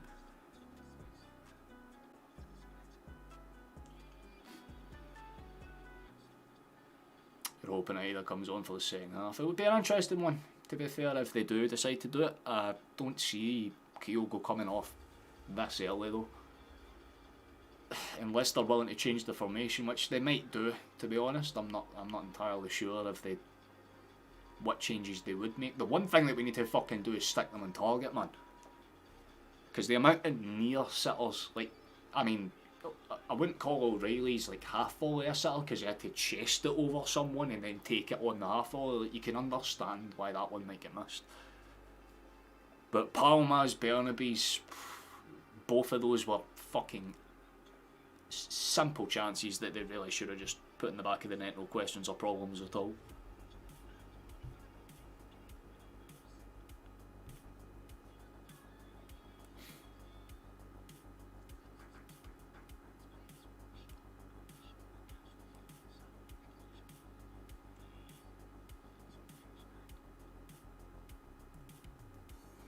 That's exactly it, man. Like I've had full on debates, Kyle, with like American pals in Discord and stuff like that, where they're like, oh well, if an NFL team put up their strongest all stars and you put them up against like ours, like I guess rugby's all stars, they were like, oh, we'd win. I'm like, no, you fucking wouldn't, because the first hit that the NFL player would experience would end their career. Like in rugby, they don't even attempt to give you a chance. Like as soon as that ball is in your possession, chances are you're going to get clarted immediately. In the NFL, you can you've got what are they called again? The fucking quarterbacks, the ones that stand there for 10 seconds while they decide what they're going to do. Like in that as soon as they get that ball, they're done. Like, I don't watch rugby, and I watch some of the NFL, but I guarantee you put one team for either side on that pitch, only one walks out a winner. It's comfortable winner, might I add. You could have all the NFL legends of all time up against the current best 11 for rugby right now, and they would still get hammered. That's just the simple, again, different style of game, different physicality levels, you know what I mean? Like, NFL players look good, they're built, but they don't have like the foundational muscle that a rugby player has, especially when it comes to things like tush pushes and, you know, huddle breaks, things like that. The NFL are fucking weak when it comes to things like that. They're good at throwing a ball across a pitch. That's probably about the only advantage they'd have though.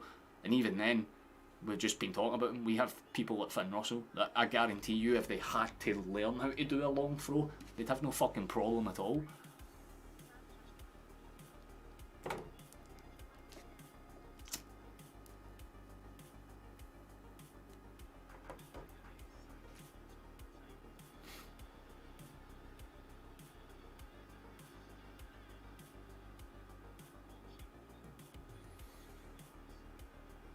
Yeah, fresh ideas. I would say maybe take Palmer off, bring Kuhn on and kind of give him a run out, because at the end of the day we need a bit more finesse on that final cross, and I want to see if the wee German fella's got it in him. But the second half will be starting relatively soon, as soon as I just I'll switch back over. They're just talking shit about other games that are happening now, the African Cup of Nations, all that good jazz. There's all the Celtic fans standing there with their Canada Goosies on. Love to see it. Surprised they're not like someone over there with a Stone Island trying to get their badge in, you know.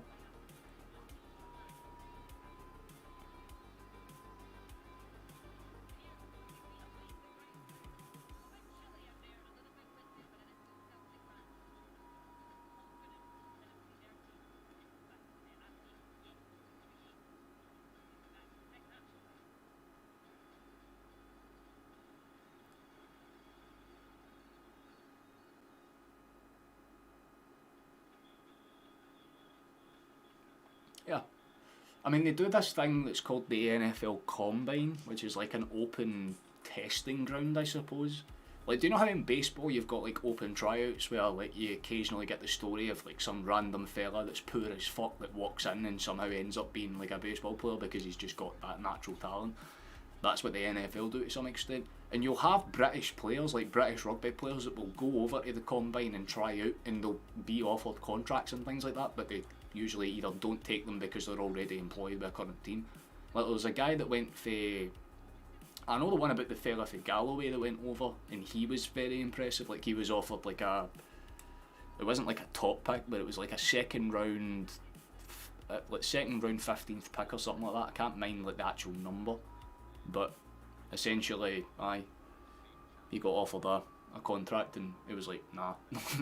Or I should say, no thank you, I don't want to do that, fuck you. So I'm quite happy here, thank you very much. I'm feeling a bit alive, that's the main thing. A bit frustrated at the game, to be fair, Megan, but as long as we win, I do not honestly give a fuck, man. I'm in good stead. I might hear my buzzer go off, potentially, in the next, kind of hour or so. But they are out, they are ready to go. So what we'll do is pull up these ones.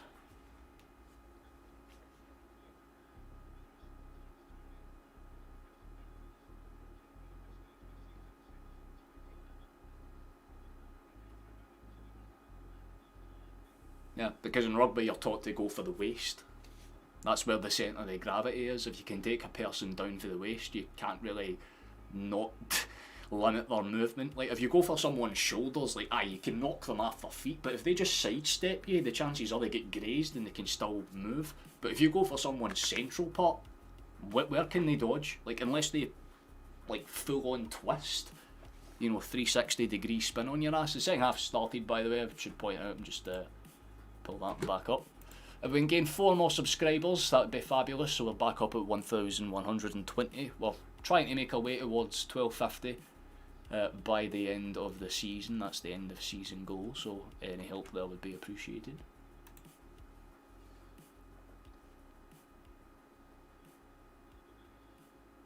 Jesus Christ. Fair enough, Megan, fair enough. Be careful at the very least. Make sure you have a shit ton of water. And if not, at the very least, some form of like caramel tea. Because if you need to flush your body quickly, you'll need to flush it quickly. Some people do not take to it well.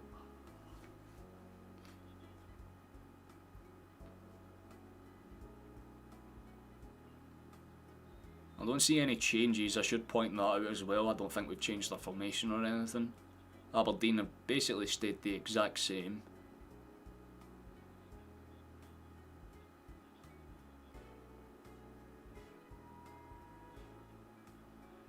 That's a good header, it's bounced forward.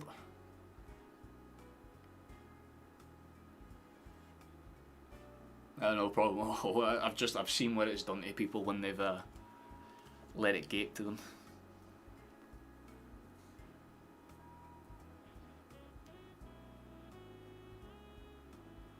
Ooh, that's a good chance. Aberdeen are got a foul there. They tried to get away on the break. Wasn't going to walk out for them. I don't think we're allowing that in the slightest sense.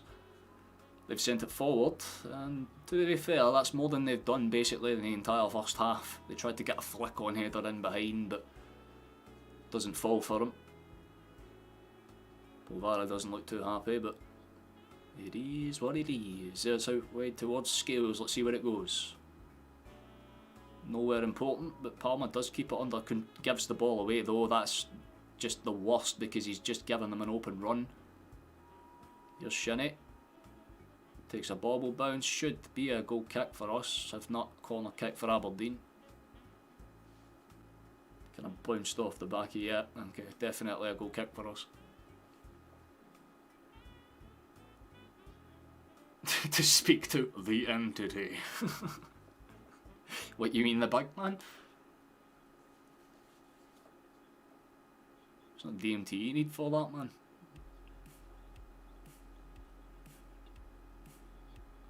There's a good cross. Oh, there's a good chance. Kyoko was on the run, doesn't quite get there ahead of time though. Little unlucky. That's what it is though.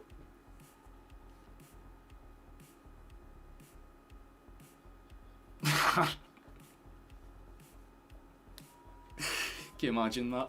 Like the Hitchhiker's Guide to the Galaxy. You know, you've got one question, like, what do you want to know? And it's not like, what's the answer to the universe, or what's the meaning of life? It's like, can you ask what the fuck Peter Law was drinking in his coffee in the morning to be that fucking... just fix him. just fix him. It's a panic clearance for us though. It's a good control touch. That's a bit better for Palma. He does really well to keep that one under wraps. It's played back to Bernadette.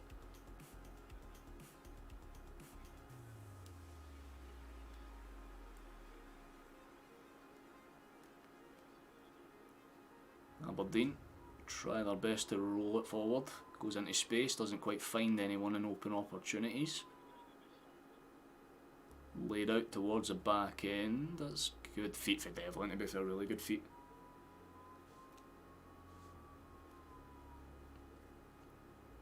I just seen, for fuck's sake, what a joke. Ask the entity if it's told by someone else. There we go.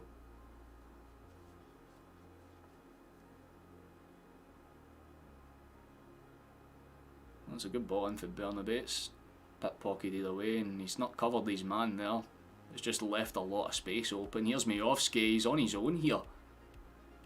He's up against basically Scales. Has their first chance, and this is what I'm fucking talking about, man. Are we surprised at this? No.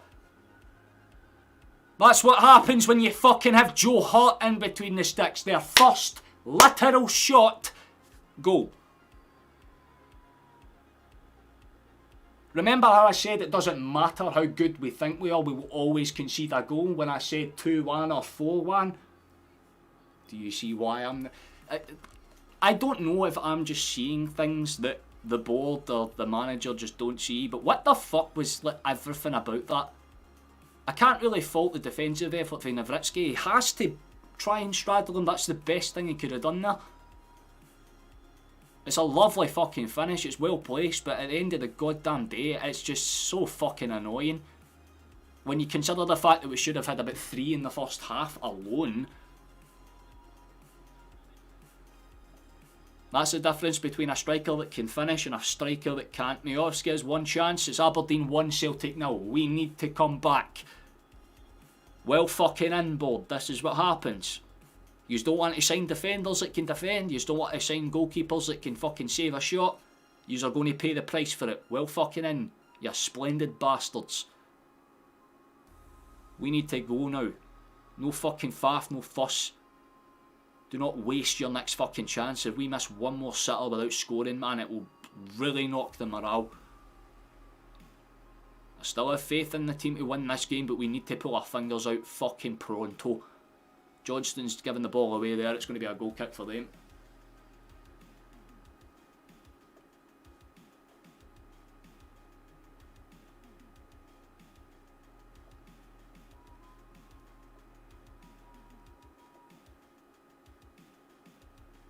Oh yeah, but that's the thing, Megan. It would have cost the board actual money. Signing someone on loan's cheaper, so to them, they're fucking penny pinching pricks, man. It is so annoying. Because again, it's not as if we played bad. We've not played awful by any means. Miovski scored a really good goal, but at the fucking end of it all, it only ever takes a team 2-3 opportunities to get a goal against us. This is why it's so frustrating, because we should, especially with the chances that we've had, be comfortably running away with this game already as it is. But Aberdeen have just done the right things. They've sat in, defended what they've had to defend. Their goalkeeper's been competent when it's been necessary, and they've taken their chance when it's game. Nothing but respect to them for doing so, but again, this is a managerless Aberdeen that's not exactly in the prime form of their lives. So you just kind of sit there and go, what the fuck, basically. It's like we've done everything right except the finishing touch, and in football, the only fucking thing that matters at the end of the 90 minutes is the scoreline. And we always seem to make it difficult for ourselves for no reason. Aberdeen set piece, swung in high. Hart somehow can't catch it. What I fucking swear to God, man. See, at this point, just put Siegrist in. Just put Siegrist. I don't give a fuck if the man's basically withered away at this point. Just put Siegrist in. He's better than Hart. Anything, surely at this point, is better than this useless cunt. He has not caught a ball yet.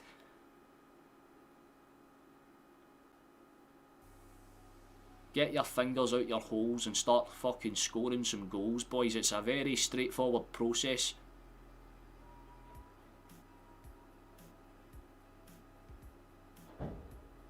Nowitzki spreads it out wide. Let's see where we go with this one. Played into space. O'Reilly cuts it short. Aberdeen are starting to play with a higher line that they had in the first half. I think they know they can do a couple more risks. Johnston pushes them into the Celtic bench, fair enough.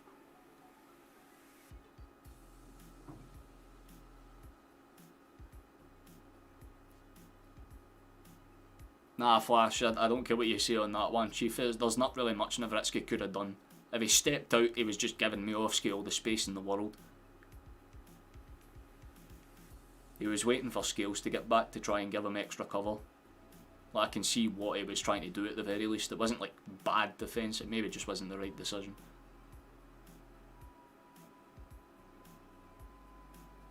But I swear to God, man, how much is Joe Hart on a week? Like 25 odd grand? Personally, I'd make sure he never gets a fucking penny of it, man. For now to the end of the season, he's already stole enough for this club. Fucker, he's stealing a wage. And this is where the Aberdeen players will start falling over like they've been shot. Cool. It's just fabulous, man. The off-ski's down.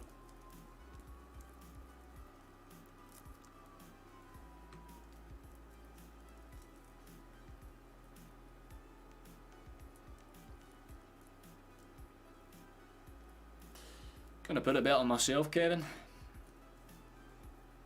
You could hand our board £100 million fucking pounds and they would still find a way to bottle it somehow. They wouldn't sign the right players. Like, again, we fucking sold Jota for £30 goddamn million and we haven't even spent a tenth of that, man. We've spent a couple of million. We even managed to break even in this transfer window when the whole fucking spiel that the board that Rodgers gave us all the way from November onwards, we'll sign people, we'll make sure that we get the right people in. All I'm going to fucking say is we don't even have the right people in at the correct positions in the club. Law's an nepotistic cunt, shouldn't have a fucking say in this. There's a chance for Aberdeen again. What the fuck is going on, boys? Get it clear! It's like they fucking switched souls with Aberdeen in the first half.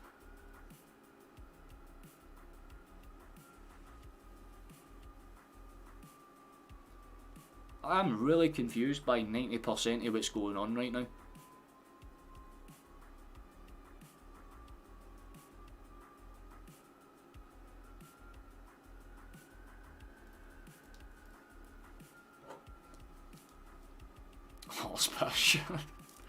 The most based comment probably of this stream. Again, I don't dislike Hart as a person. I need to clarify this every fucking time. Hart is a person. Hart is a goalkeeper. Dude just isn't it, man.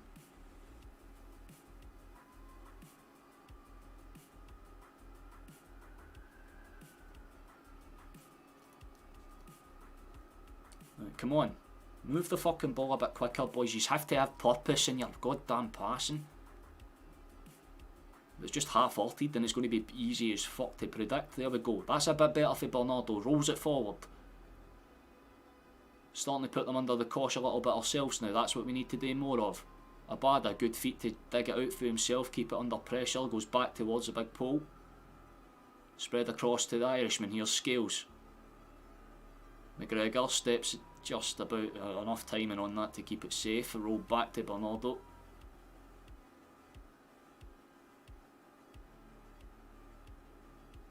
That's loose though.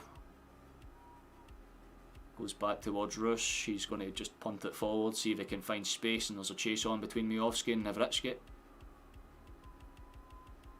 Polishman just gets it clear straight out wide for another throw-in.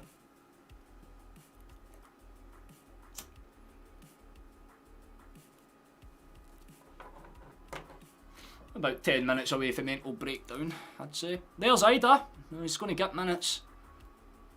And there is Kuhn as well, so we're going to get our new boys in action. I'm presuming it's going to be Palma and Kyogo that takes the hit for this, but to be fair, I've barely fucking seen them in the start of this second half, so... But it's Bernabei coming off. Well, Ralston's coming on. Well, Kuhn was warming up behind him, he had his shirt off, so we might be seeing a change soon. Or maybe they've already made... Oh, they're right, they are making the change. So Abada's off. They've kept Palmer on for some fucking reason. But Ralston's on for Bernabei, Kuhn's on for Abada, Ida is on for Bernardo. Those are the three changes. So somehow... I'm trying to think about what they're planning on doing. Are they dropping Kyogo back to play as a cam? Because Ida's naturally just an outright forward. So...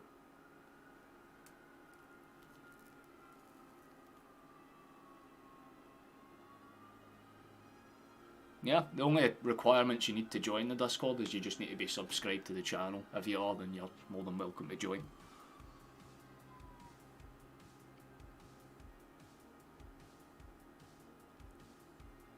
So maybe we're playing with like a 4-4-2 by the looks of it.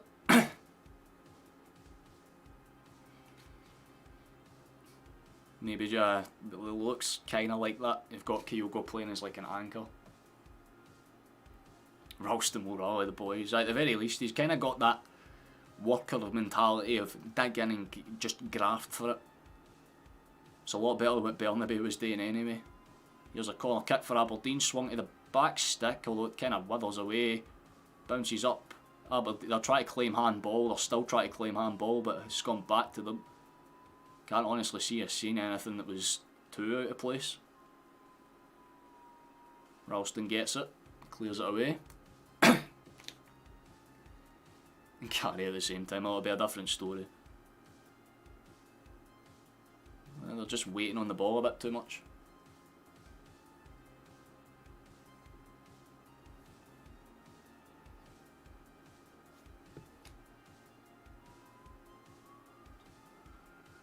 I have faith, James, don't worry. It's like I said, even at half time, being 1-0 down isn't necessarily a bad thing as long as we bounce back and score quickly.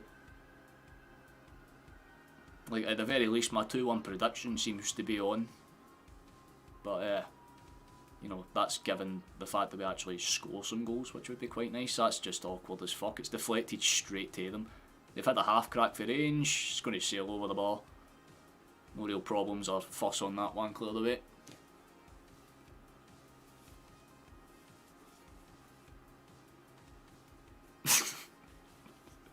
True, Edward. Sitting in the closet, I've seen this all before. They're trying to claim handball for that, really. It definitely isn't a handball, I'll say that first and foremost. They're trying to claim a penalty for that. Nah. Both of them are up in the air, it's physical. And they can't really dodge that either. Nah, there's nothing wrong with those.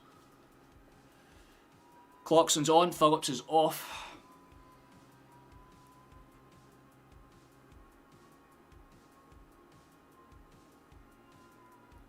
You get your fingers out your booty holes, boys. Come on. Play some fucking ball for once, man.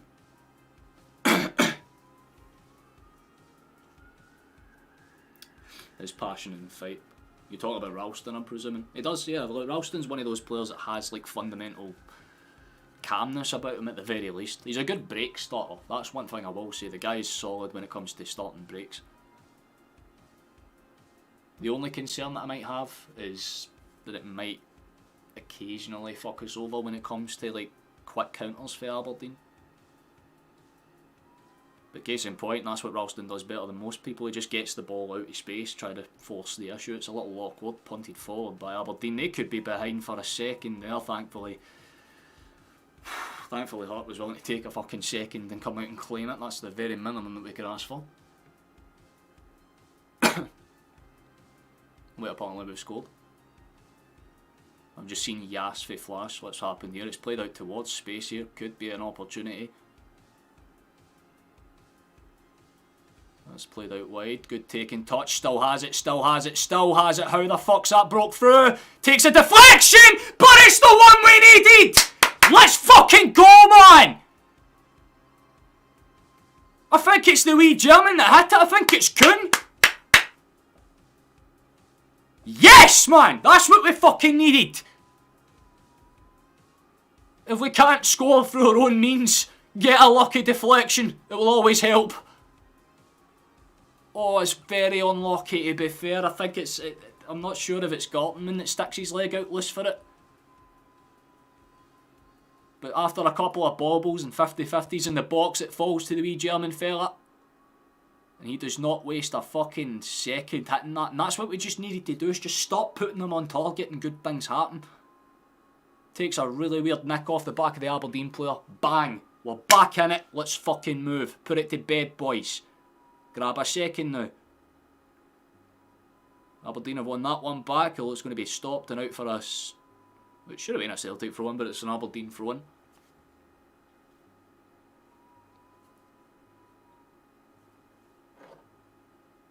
You're calling either to go in and get the winner. To be fair, if he does, smashing. I love how the stadium's immediately become smoky because we've scored. Flares are up, boys, but Aberdeen have it. Tapped away by McGregor. It's a wee bit hard to see numbers and shit, so forgive me if I mispronounce or mislabel some names. There's a ball forward for Johnston to chase. It's cleared away though by McKenzie.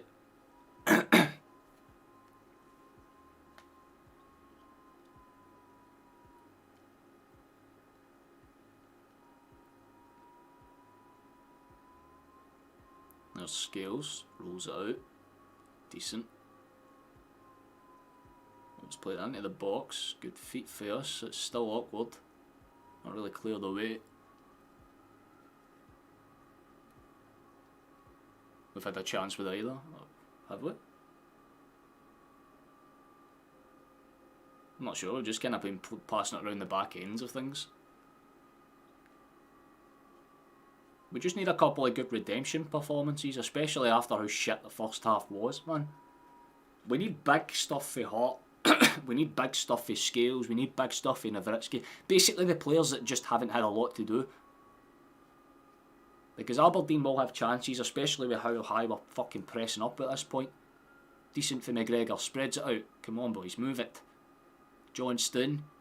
Into the box. Good take. Still a good chance at a cross. It's off the fucking post. Matt O'Reilly hits the woodwork, man. God damn it. That was big. That was a fucking massive opportunity. Played quick for the corner, headed on and up. Not really gathered by anyone in particular. Here's Kyogo. There's a shot and it deflects and there's a chase on for Aberdeen, and this is very similar to how they got the fucking first goal. Just a slack bounce that's gone their way. That's a fucking pass, please no.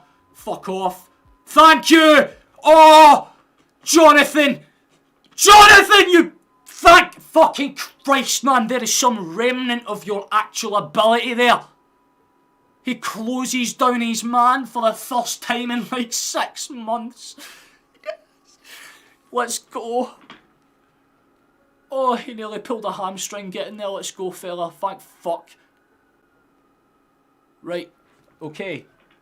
If Joe Hart makes a save, then chances are good things happen. Let's fucking go. We're winning this game 10-1 now. Fuck me, that was nervy though. That's literally the same route that they've gotten through twice. We have the ball on the edge of the area. We might swing it in. But again, the fact that this game is 1 each right now when we've hit the woodwork at this point 3 times. Pretty sure we've hit the woodwork 3 times.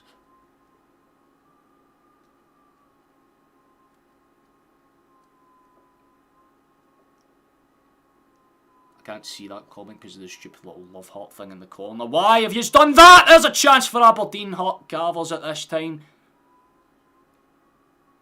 So is what I'm saying, as soon as one fucking player in the team picks up his form, another one gives it away stupidly. That was piss poor for Nowitzki. Just kind of stamped it into the ground trying to kill the ball dead and ends up rolling straight out for them to have a half crack, but thankfully Hart keeps it under control.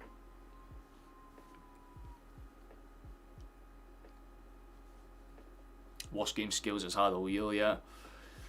I definitely don't disagree with that. He's had 1 or 2 big tackles, but he's also done 1 or... Oh my fucking god, stay on your feet, son! That would have been superb. Still bounces, saved by Roos, god damn it. Lot better face though, the feet for Kuhn there was absolutely superb. Wee man took everything to run in there.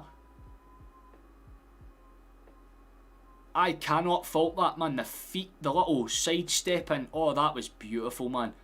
Good block. Palmer would have been offside, maybe.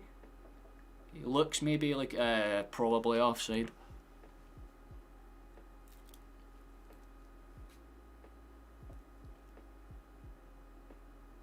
There's another one. Good cheat. Oh, that's beautiful for Kyogo. There's another chance. Half chance. Nah.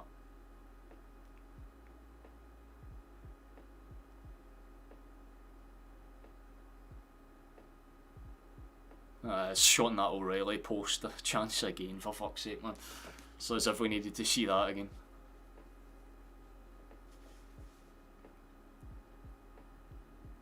We'll have 20 minutes to salvage it. Don't get me wrong, a point isn't bad under most circumstances. But this is the Scottish fucking Premier League, you know what I mean?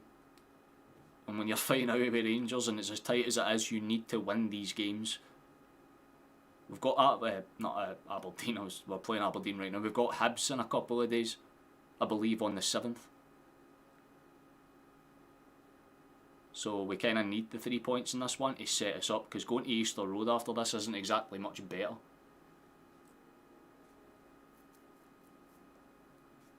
Just pricked your sweet baked potato and missed the goal.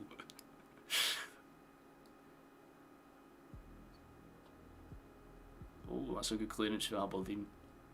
That was basically God telling you stop eating food. It's like, stop scranning. That's usually, but like that's like I'm having to keep my ears peeled because I know that there's a chance that my delivery comes today, so I'm pure listening out for the buzzer.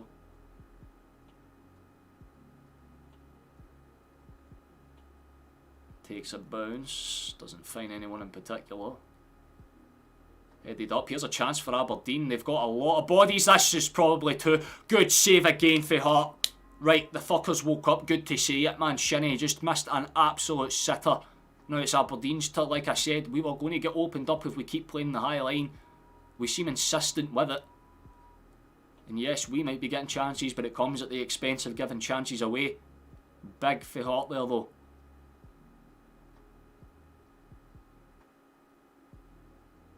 Palmer cuts it back towards his man.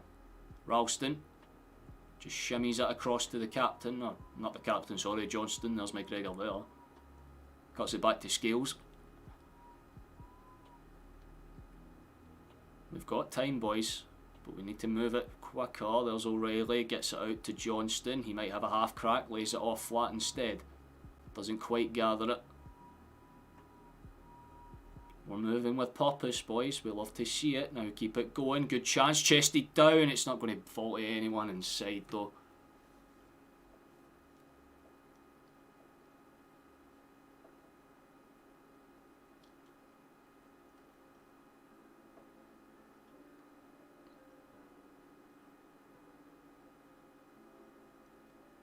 Hardest out of Fraser Foster-esque setting up.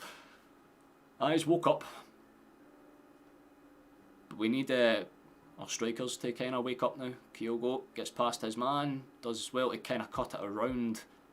I think it was Shinny that stepped in to try and tackle him. O'Reilly has it for about 40 yards out. Cuts it back for the old captain. Let's see where we go with this one. Ball in behind, good touch for O'Reilly, but the speed of the pass was always going to be hard to control. Showing that Aberdeen chance again. That ball over the top was fucking precise, by the way.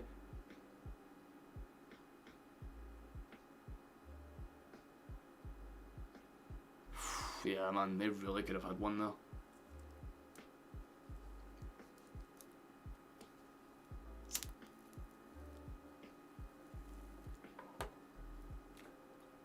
What did I order? I ordered a new, it's like a dartboard that's got the surround board on it. It has darts and stuff that come with it. It's a good one. It's a Blade 6, so it's a, you know, with everything with it, it's like, I also got K-Flex darts. For I mean, Flash, you might know what those are, but if you don't watch darts, you probably don't.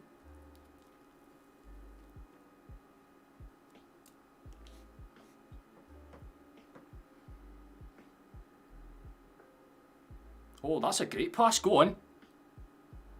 Opportunity for Ida. He's got the ball here.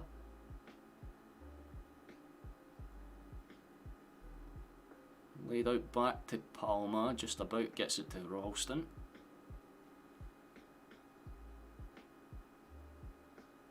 That's a good ball in, that's a good pit pocket again for Aberdeen. They've gone back to doing what they were doing in the first half.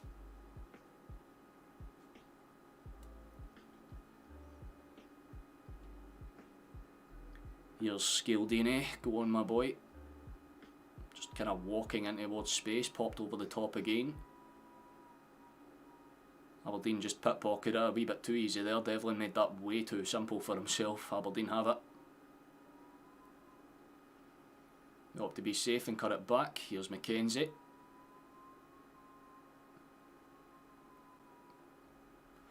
Out towards Leighton Clarkson. Ball's cut into the box. It's just going to be redirected away, throw-in for Aberdeen. Oh, we're 2 subscribers away for for 1,120. If we can get 2 more subscribers, Hoggiers. In fact, it is halfway through, so I should do the plug thing. I apologise in advance. Hi, hello, if you're watching this as a VOD, thank you for watching this far in, or if you just skipped to this point, subscribe. If you're watching this live, you can also do so as well, but the best thing you can actually do is just like the stream. It keeps us in the algorithm, and it means next time that I go live, there's a higher chance that people see this content, so there we go.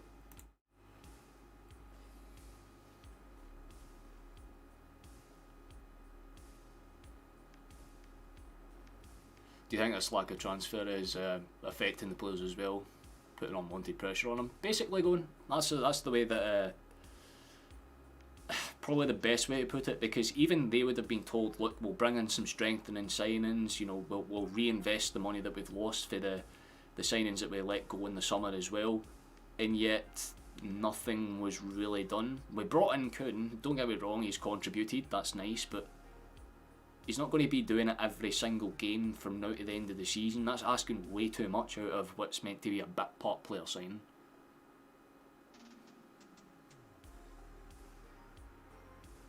Planet Forgone Awakening, what a name.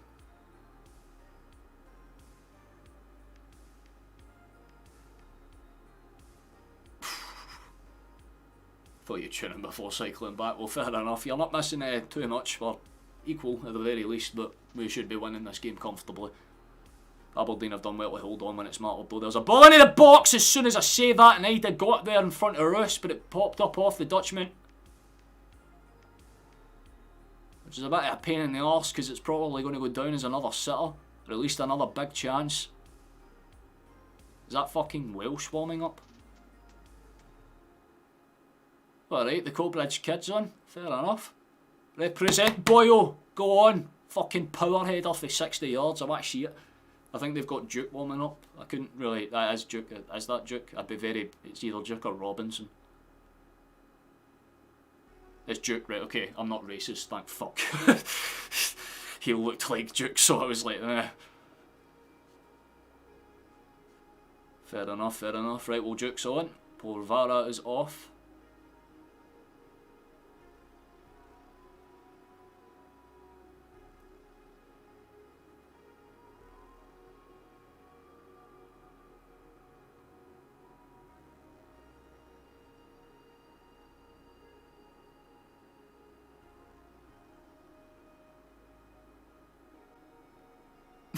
Fair enough, Kill.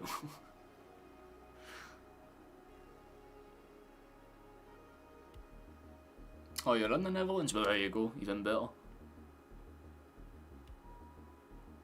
Well, your Dutch counterparts just pulling off good save after good save for Aberdeen right now.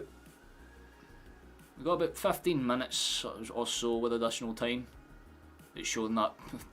Yeah, that is a very lucky deflection on our part, man. But that's the fucking least we deserve, to be fair.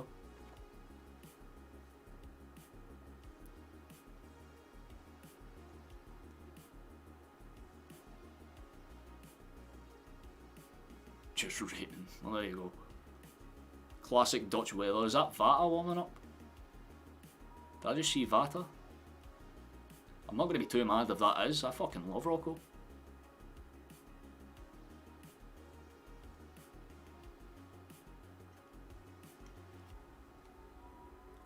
Oh, Jesus fucking Christ, Edward.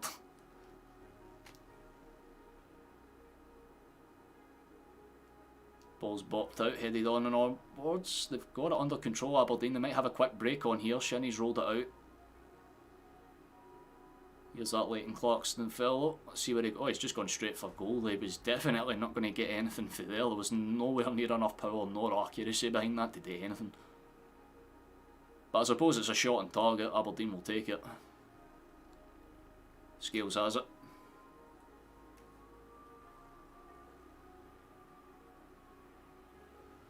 There's a ball over the top. Kyogo's still going to try and keep the chase on. He's a little less half-hearted about it though. Chris Rag, thank you for the sub, man. I appreciate it. You'll be allowed to speak in about 30 seconds or so, but thank you very much. One away for 1,120, so if anyone has a free subscription spell, please feel free to do so. So towards the edge of the box, here's Bernardo. He's not really ever going to keep that one down. Or was that O'Reilly? Again, I'm not too sure. They look very similar for the same distance. It was Matt O'Reilly, fuck's sake. Couple of good opportunities faced, but again, not sticking them on target. That seems to be the big difference.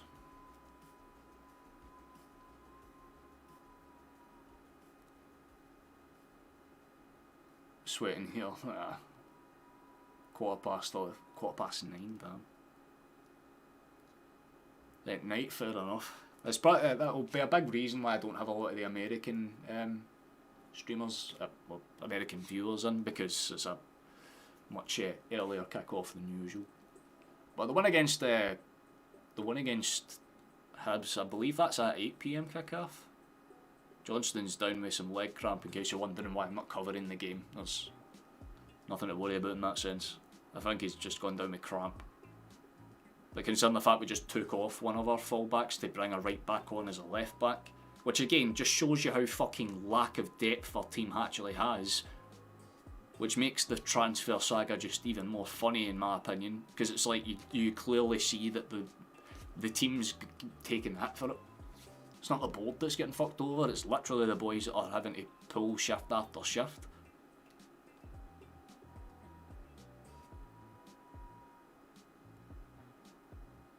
Subscribe just to moan, fair enough mate. That's what most people in this chat do, you're more than welcome to do so. Johnston's gone to the sidelines. I don't know if we're temporarily playing with 10 or if we've brought a change on.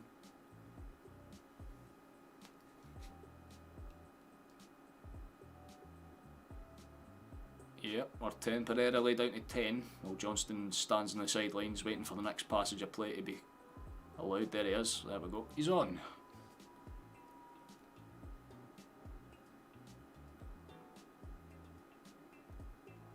Fuck's sake man, nearly 30 degrees over there, Jesus.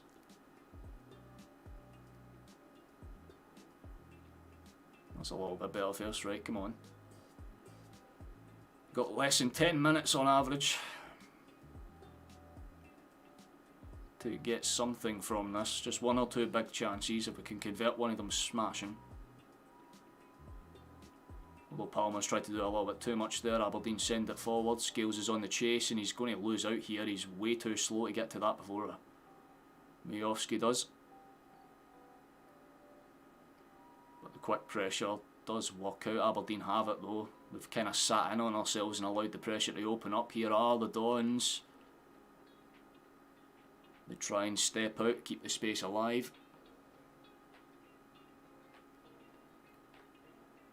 Best of luck with the sweet potato. Hey, we hit 1,120. Thank you very much. That's very kind of you. To the ones that just subscribed, oh, well, to the person, well, to the one, the literal one that just subscribed. Someone's unsubbed, but you'll be able to chat in about a minute or so. That's a bit better for us to move it, boy. Come on. That's just side to side again. Like that. This is, again, it's just stale. We need to move with a bit more fucking purpose and just don't fucking move it, man. You've got cutter passes in your goddamn arsenal for a reason. Use them. Scales finally decides to hit it long, and it was probably the best pass that he's had in about 10 minutes, even though it didn't necessarily find his target. It's forced him into a good area, and Celtic have the ball in good space. Loose pass, Kyogo's touch isn't great either. He'll put some pressure on it, try and win the ball back. Aberdeen, they get decked by their own player. Ida lays it off for Kyogo, has a crack, takes a huge deflection. It'll roll for Kevin Roos to complain.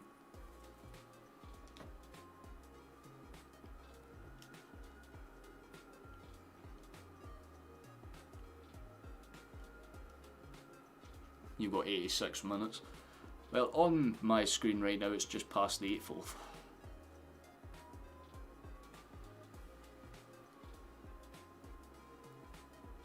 Headed up and away. Scales doesn't really do a good job of that. Again, Aberdeen just have the high line press engaged. It seems to be their plan. Like I said, once we get to the final 10 minutes you'll see them start to push further and further forward. There's a pass. That's awkward. Oh, fuck off. Please tell me that's half. It looked half. Please do not disallow it now. Don't you fucking... Good. Flag is up. It's disallowed. Thank Jesus Christ for that, man. He looked off. Please tell me he actually was. Right, no, okay. I was justified. And that could have caused stress. But they know that they can do it. Well, Michael, thank you for the sub, man. I appreciate it, Chief. Sometimes, because of the public sub settings, some names won't come through. But if you let me know, again, if you can type in chat, most likely I'll know it's you anyway, because it's a sub-only chat. It'll be like that for the Hibernian game, and then it goes back to normal afterwards. Here comes Palmer. Ralston tries the cutter pass, it's just going to bounce straight off of Devlin, out for a throw-in. We're getting a bit desperate for time now. Off to Pattaya for the next week. Ooh. Love to see that, Scott. At least you get to enjoy this shit show in a very nice place. Here comes Aberdeen. Clarkson going for the crossfield ball. Johnston's not going to get there ahead of Duke, but I don't think Duke's going to get there ahead of the byline. He does not. There is Vata. I'd imagine he'll probably come on for Palma, I should say. Yep. The right call.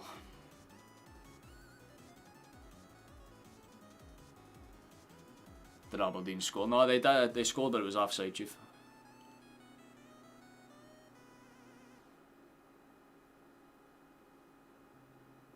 There ain't too much time left for us to salvage something, but we need something to come out of this ASAP, man, because it's getting a bit fucking sad now. Ideally, we want the fucking 3 points, especially when it's the least we've merited. Aberdeen have had a better second half, but when you consider the whole 90 minutes and the fact that we've hit the crossbar about fucking 4 times,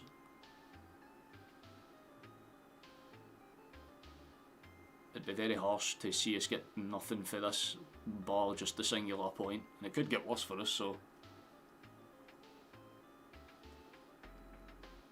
Sent forward.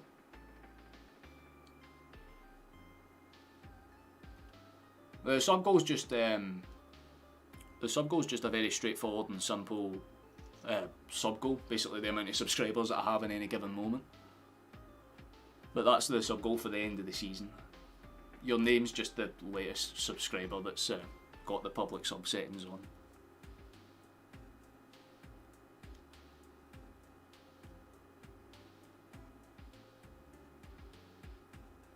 Ball's taking an awkward bounce. Here's Aberdeen.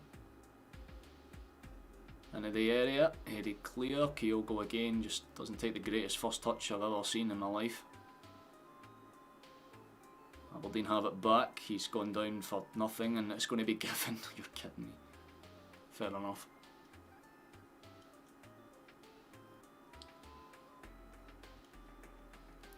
Yeah, I don't disagree with you at all, Neverworld, mate. Simple fucking bullshit as always, but we have to just take it.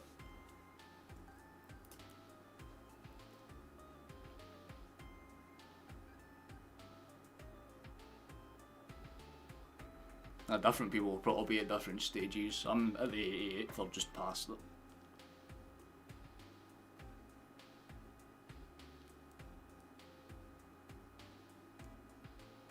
Chance for Aberdeen from the end swinger here.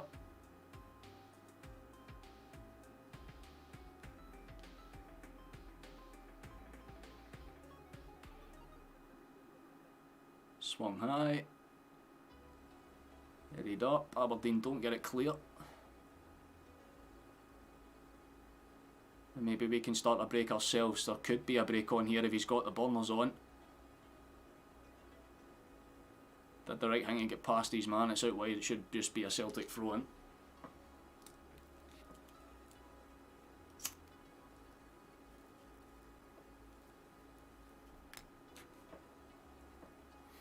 How much are they done? I don't know. It's not came up for me yet, but I'd imagine it'd be about like 6-7 minutes, maybe 5 if you're on the lower end. But it'll be between about 5 and 7, I would say. Anything else would be a bit too much or too little. Sent high and forward.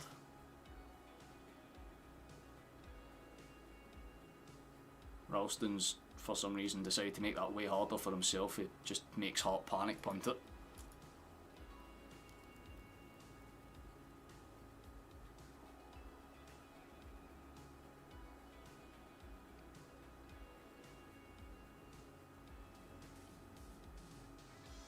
So, 6 minutes, there you go. Just came up now, thank you for that, no flash. First game after the break and fucking rubbish shit again. Yep. Well, the board seems to be happy with us. Keep in mind, this is what they wanted, right? This is what happens when you have, what, 80 million in transfer spending, and you spend 2 million of that.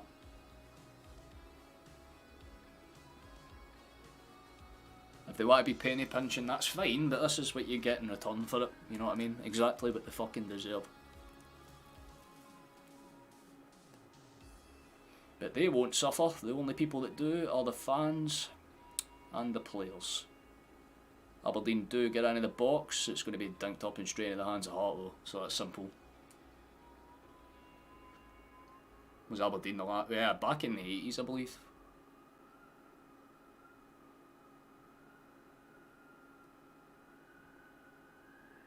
There's a chance for Scales, gets it out towards space, here we fucking go. It was under the Ferguson era, I know that much. But I'm not sure it was 1983, because I'm kind of putting that with the Gothenburg game. So wait to Kuhn, let's see where he goes with it. Skips past his man, at least something different there. Cuts it into space, Ralston. Gets spun around his own fucking feet basically, but Kuhn's back there to cover his man, we respect it. There's a few minutes for us to do so yet, but we're not really trying to provide that killer pass. Swung into the box, eyed it, loose touch, but it's going to find a way to bounce out towards the German. Whipped across, comes after the bounce, should be a Celtic corner, and it is a Celtic corner. It will be a very interesting one tomorrow, to be fair. Like, again, it's just the same old, same old. Aberdeen are down, they're clutching their face. The guy wasn't even fucking touched. Stop being a desperate wee cunt and get up off your feet, lad. Like, yous have done well enough to be in the game. Play the last few minutes with some fucking pride on your shirt, man.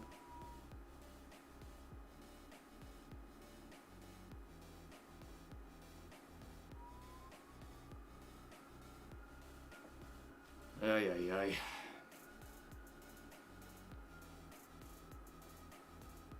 If they'd kept a hold of some of their key players, they would have a genuinely great side. But similar to Celtic, they're more than happy to let the good players go, keep the shit ones on overextended contracts. It means fuck all. And this is what they get for it. And I mean, no disrespect to either, but he's done literally nothing in half an hour. I think I've mentioned them twice. But when we were linked with people like Fotis Ioannidis, Lawrence Shankland, fucking Kvistgaarden, all three strikers that have much better pedigrees in every sense of the fact, and we settled on a Norwich reject. So, yep, we're getting exactly what we fucking deserved, man. We have about a minute or two to maybe salvage something at the end of this game. It's Scales.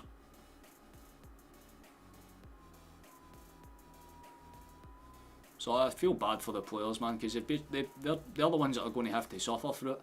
They're the ones that are going to get booed every fucking match from now to the end of the season, because essentially, who else are the fans supposed to fucking shout at, man? The board just don't fucking listen, and if they do, it's to ban them. But aye, as long as the club's rich, right? It's not the fucking club that's benefiting from it though, it's the bastards in the suits and ties at the top. Ball into the box.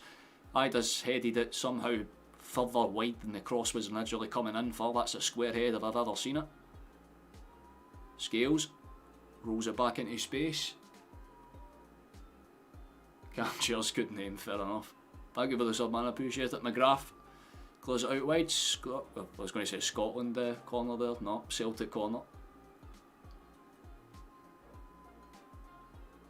There's Matthias, lays it out towards the edge of the area, skips past his man, tries to cut it. Daisy Cutter is in there, it's bounced up, still awkward. Ralston wins the first header. O'Reilly tries a half volley, but it can straight off of the back arse at Mackenzie, who's won the ball back because fucking Ralston forgot that he has to move to collect a ball. Kyogo's now covering for him. Wins the ball back as well, might I add. Fair enough to the wee guy, but again, time is burning away rapidly.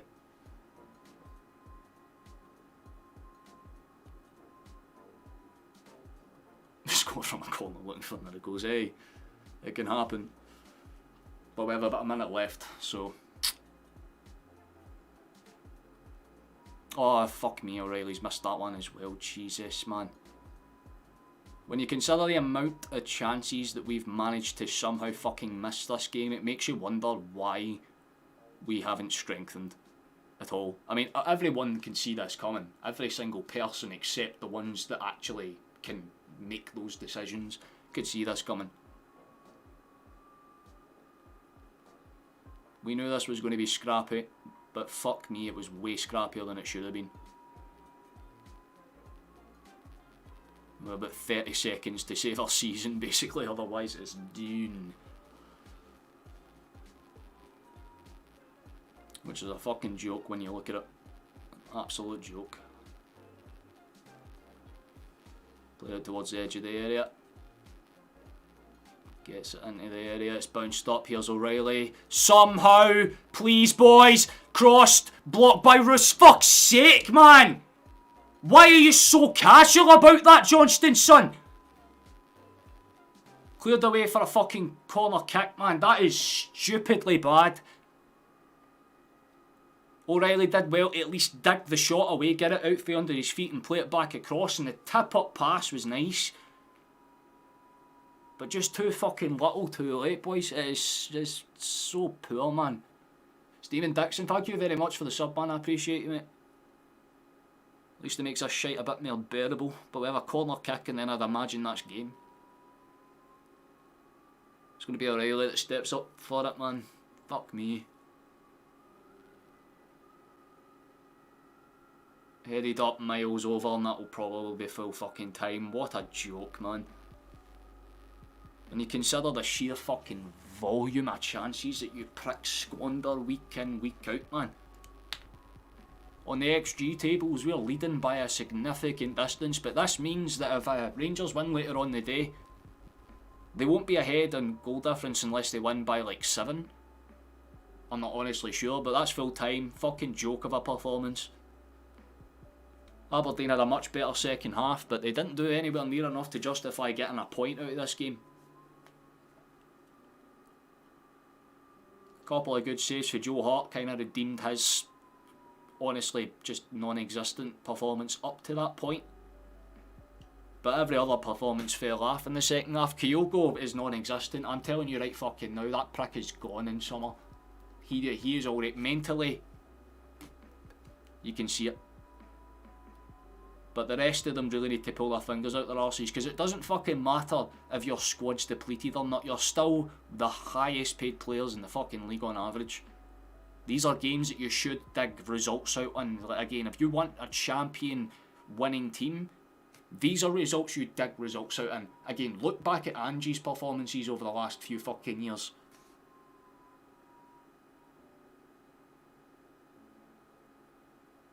Just the games that we should dig easy results out of, we make it hard for ourselves. We have to fight back for 1-0 down. To be fair, yeah, sure, we equalise, but it does not do us a lot of good. And obviously with Rangers having 2 games in hand, it means that they can technically tie the table. So despite us winning both Old Firms, it means fuck all because we're inconsistent in every other aspect of our play. It's all well and good showing up for the Old Firm games and playing well in them, but it doesn't fucking matter if you can't get results against a mid-table Aberdeen. I mean, the table looks like this, in case you're curious. Obviously, it hasn't updated the last 5, but 58 points, that's what we're on. Aberdeen just hold firm in 8th for now. Obviously, our next game's against Hibs, so that'll be an interesting one. And simply fucking put, we'll need to be perfect from now to the end of the season, because anything else is just not going to work.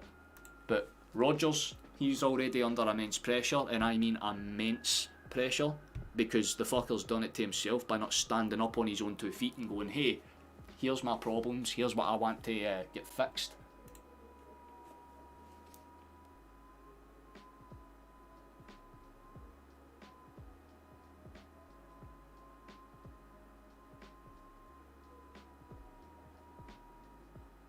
Yep, that's basically it. We put ourselves in the dust. That's a simple fucking way to put it. We make our own mistakes. And again, it starts from the simple fact that we didn't strengthen in the areas we needed to strengthen, because today we had to bring on Ralston as a fucking left back. And yet, the board seem to think that's fine. The board seem to think that's okay. How? Like, in what fucking aspect is that alright? Like, sure, I mean, don't get me wrong, right, Kuhn's scoring today, fabulous, excellent, the guys can score a goal. What else was there to be positive about besides that? Ida was non-existent. The only time I seen him have an opportunity was when he misheaded it to the complete opposite direction of the box. So he's not showing any signs of being anywhere near as close to as good as as a second choice striker. And yet Rodgers changed the formation to try and blend this cunt into the team for what?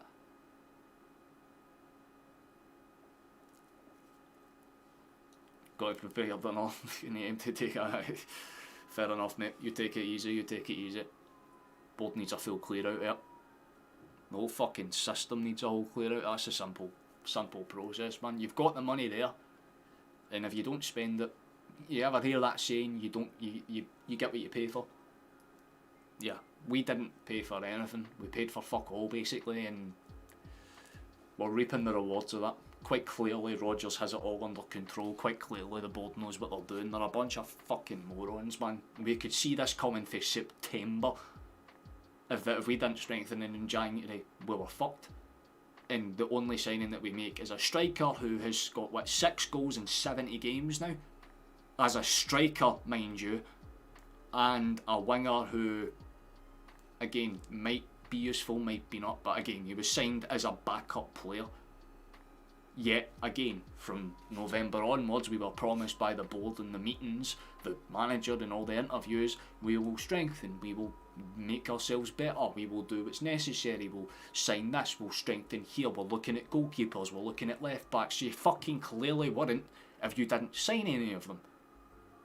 It's a simple case of that. We could have went and signed Shanklin for the 4.5, 5 million that Hearts were asking for. We could have gone and got Majowski for the 3.5, 4 million that they were asking for. We could have gone for Fotis, who was 6, or gone for Chris Gordon, who was 10. There were 4 options immediately proven to be better than Ida, but because Ida was signable on a loan, our board seen that as a financial blessing, so to speak. And the way they looked at it is, oh, just sign the Irishman, that will shut them up. Fucking won't, especially if you're going to drop points in games that you should be winning like this one.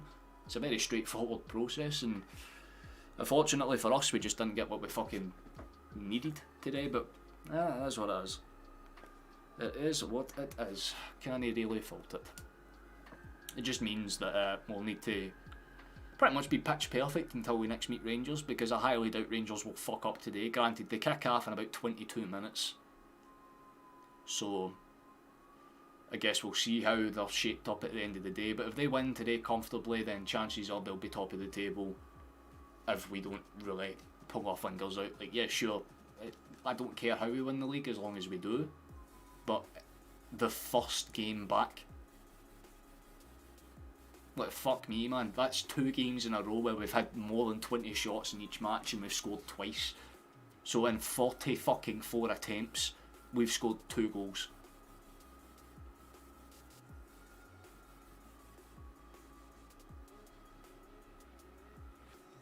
And a dead ball coach, yeah, Scott, you're spot on, man.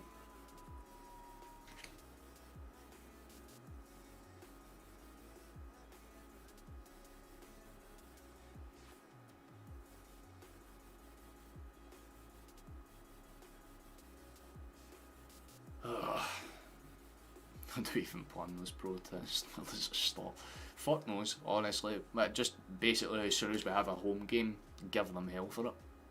That's exactly what I'm wondering. Spend like that, exactly. If we spent like even 10 million Like, I wasn't expecting us to go and blow out the bank in January. I was expecting us to go and strengthen. Like, we had dead link ties to Amani, Chris Gordon. We had links towards other players that could have came in, like Kelleher and that, on loan. They were the loan signings we were looking at. And more importantly, when they linked us with a Norwich player, in my mind I was like, alright, so we're going to go for like Andrew Immediately, who's actually a player that makes sense. Youngster, 6'5", built like a brick shithouse, a defender, and more importantly, versatile, because he can play as a left back as well. So when they said we're linked with a Norwich player, I was like, oh cool, right, we're going to actually sign someone that makes sense. And then I hear that it's fucking either.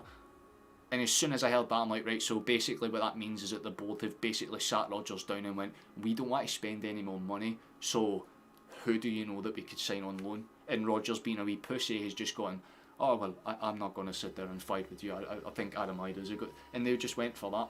Rather than what Ange would have done would be like, are you fucking... No, you're going to sign who I asked for, and if you don't, I'm going to fucking walk. That's the difference, right? Ange would just go, the fuck you talking about? It's my money to spend, you prick. I made the fucking goddamn profit off the players. Try and stop me. And he would go and sign those players that he brought in from loan permanently, because he's like, these are proven fucking qualities. Yous ain't saying no. Rodgers was more than happy to sit there because he's like, well, I'm getting paid 30 grand a week to essentially just be the fucking whipping boy of the board. Pathetic on all fronts. See when summer hits, man. Big changes. Big changes.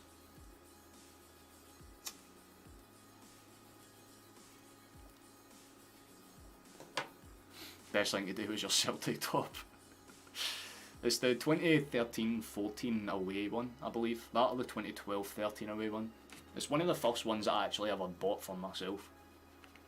But it's like the actual proper one as well. It's got like all the sponsorship shit inside the... Well, you can't see because of my hair, fuck's sake. But it's got all like the sponsorship stuff on the inside of the collar. So it's the good one. Fuck, I see how I feel it. 0 stars on Google. That's a game plan. But nah, we need Don Mackay back, because at the very least Mackay was a guy that understood the basics of, if you want to make money in this fucking business, you've got to spend money.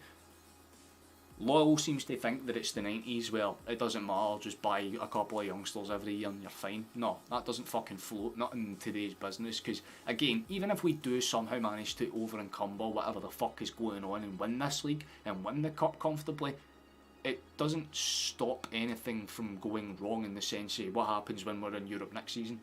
And we're basically back at square one anyway, because chances are in the summer we will probably lose players like Matt O'Reilly, like Kyogo, because, I mean, they're too good to stay in a club that's too stale to make the right calls. Simple and pure. But, yeah, that is what it is, I suppose, you know what I mean.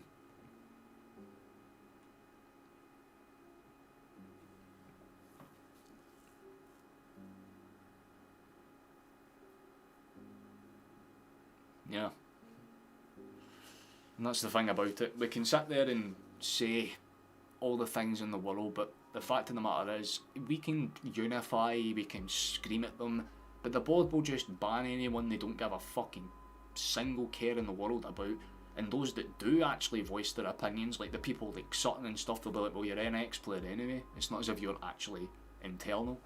But I tell you now, if I could take over Peter Lowell's body for 5 minutes, man, I would sign the rights over to the fucking Green Brigade and then I'd jump off the tallest building I could find.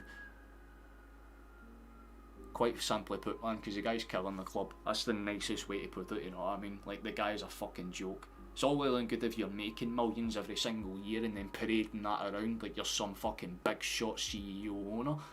But the guy got into the job through nepotism, has an entire history of fucking up basic goddamn business deals, including the ones with New Balance and Adidas and stuff like that. We could have made way more money out of those deals.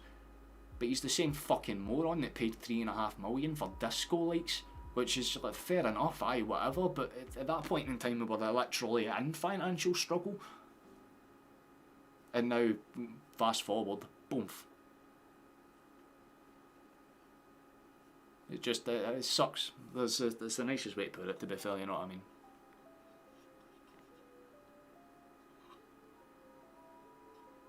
Oh yeah, exactly. The thing is, the league title's still very much up for grabs, because again, Rangers need to win those 2 games in hand. and again, that might trip them up, to be fair. But we don't know until those games are played. Because again, we thought we would walk into this one and take the win. The Hibs game, in my eyes, was the harder match. So now we need to go and somehow get the win in the harder game just to keep on an even keel. So again, if Rangers go on and win the day, fair play to them. That's what they deserve, but who knows.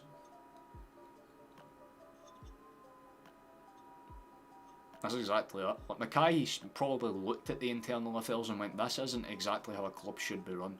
Probably said to them, hey, why don't you make some basic changes, like hiring people that actually know what they're doing? And they all would have looked at him and went, you can get the fuck out. Here's your severance pay. Off you go.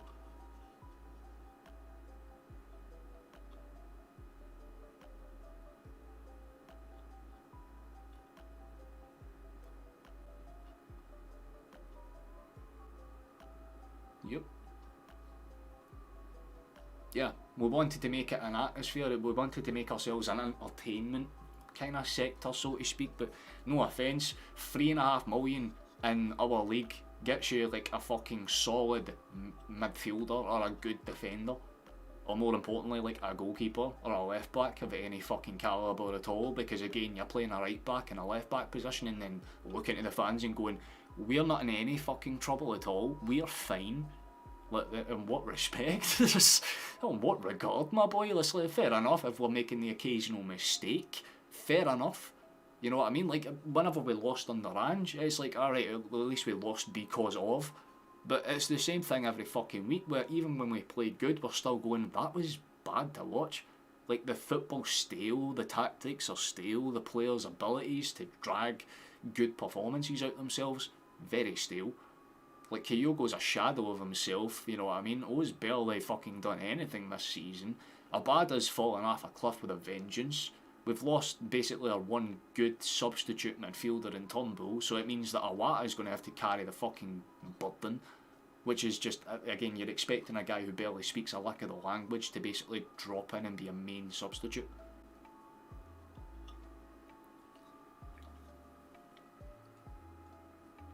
It would be funny, MK, I'm not going to sit there and lie to you, but Rangers are a team that are consistent, at the very least on their home territory. They might fuck up everywhere else, in most extent, but they will get the win today. Livingston, it's Martindale, you know what I mean? See, the same way that they make jokes about Aberdeen always lying down to us, which, I mean, clearly they didn't do today. But, yeah, Livingston do that with Rangers, because of Martindale. You'll literally just be like, ah, there we go, 4-0 defeat, instantly. I can literally call the game for you now.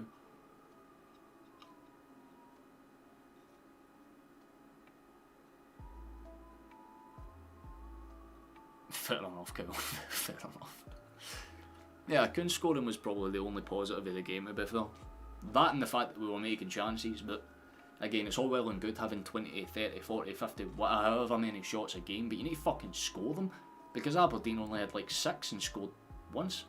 Nearly scored another one as well, because Hart had to make a good save. But aye, that is what it is. I'll kind of wrap this up by kind of saying, to anyone that's still in here, what the fuck, man? To anyone that's still in here, my mate Jordan, if you're in the North Lanarkshire or the Airdrie area, he's got a boxing fight not too long from now. You can message me personally in the Discord if you want, if you're interested in getting tickets for the fight. I should have mentioned it probably at half time when there was more people in here, but obviously I was a wee bit preoccupied. But yeah, you can go and thingy him there. That'll be like a good way to. It's just in case you're in the area and you want something to do, I suppose. But yeah, he's in a boxing fight. It's flyweight, I think, or bantamweight. I'm not too sure. But if you like fast hands, probably the best place to go.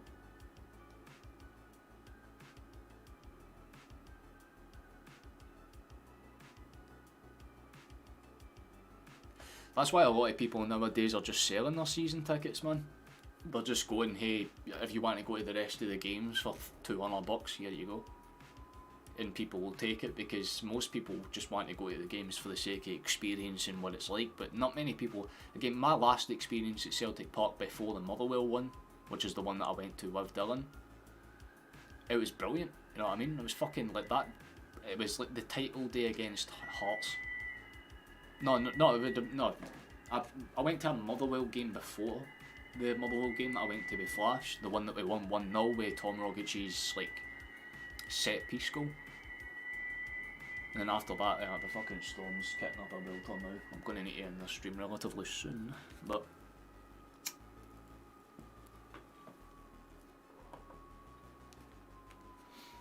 aye, that is what it is. So I suppose I'll pull up the rest of this. If you've got any more questions or anything, I'd probably funnel them in now because I'll be heading off. And well, I mean, I should have been heading off about a minute ago, but I'll be heading off in about 2 or 3 minutes.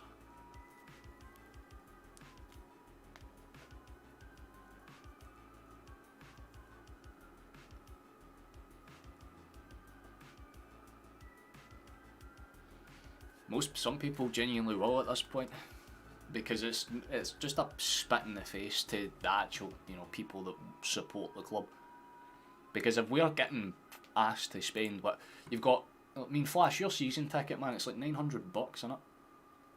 Like around that, and that's like excluding cup games or Champions League games or packages. Like you only get priority sales, which is stupid. Like if I'm paying a fucking near enough £1,000 to watch my team at home for the season, like that's not the away games, that's just the home games, then no fucking wonder a lot of people are turning around and going, do you know what, why am I spending the better part of £1,000 a year? Like I'm investing more into the club than the club are investing into the club. Like the fans pay for a major amount of what they do, and yet they still kind of see us as nothing more than just that easy payday every match day, because they're like, well, either way we'll sell about 50,000 tickets minimum. But when you add that up over the course of a whole season, that's about 10-15 million just in gate receipts. And yet these fuckers are just like, aye, yous mean very little to us, like, sure.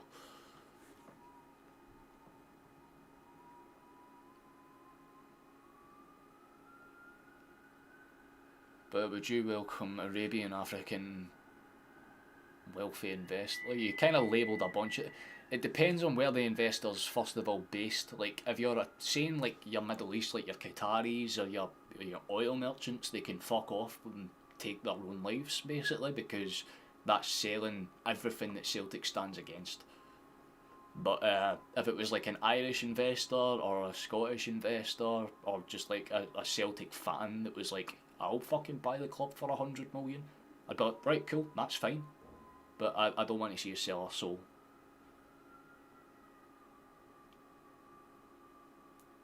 Well, there you go, case in point. So you've got fans that will spend £1,000 a season on average just to be told that they don't matter, basically.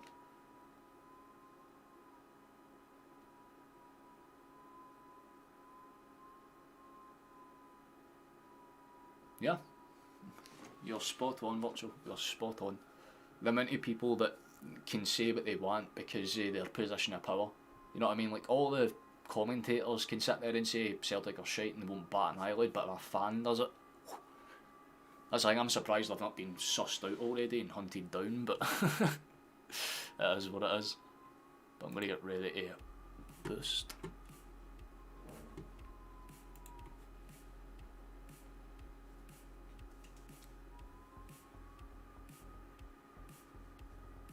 Oh, I just seen you put the thing in the Discord. Thank you, Flash, I noticed that there.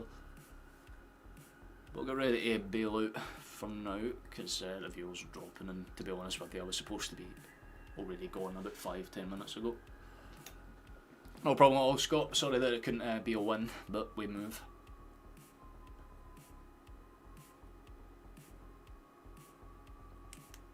You'd personally welcome all potential? Nah. MK, if you want a good example of how it kills your club, just look at Chelsea. They're the best example I can probably give you in the current day, but yeah, this is what it is. But I should probably say, before we do anything, the next game that I'll be live for is in a couple of days. We're up against Hibernian on the 7th. That one's a later kick-off, so you have a bit more time to at least lie in and enjoy your day before they commence battle once more. But Rangers kick off in 5 minutes for those that are curious. They're up against Livingston. If you want their line-up before I depart for the day, there it is. And there's, yeah, the classic kind of condensed hopefully Livingston can frustrate Rangers and grab a point, but if not, then chances are we're going to need to get our fingers out our arseholes, to be quite honest with you. But they need a goal difference advantage of 5, so it is what it is.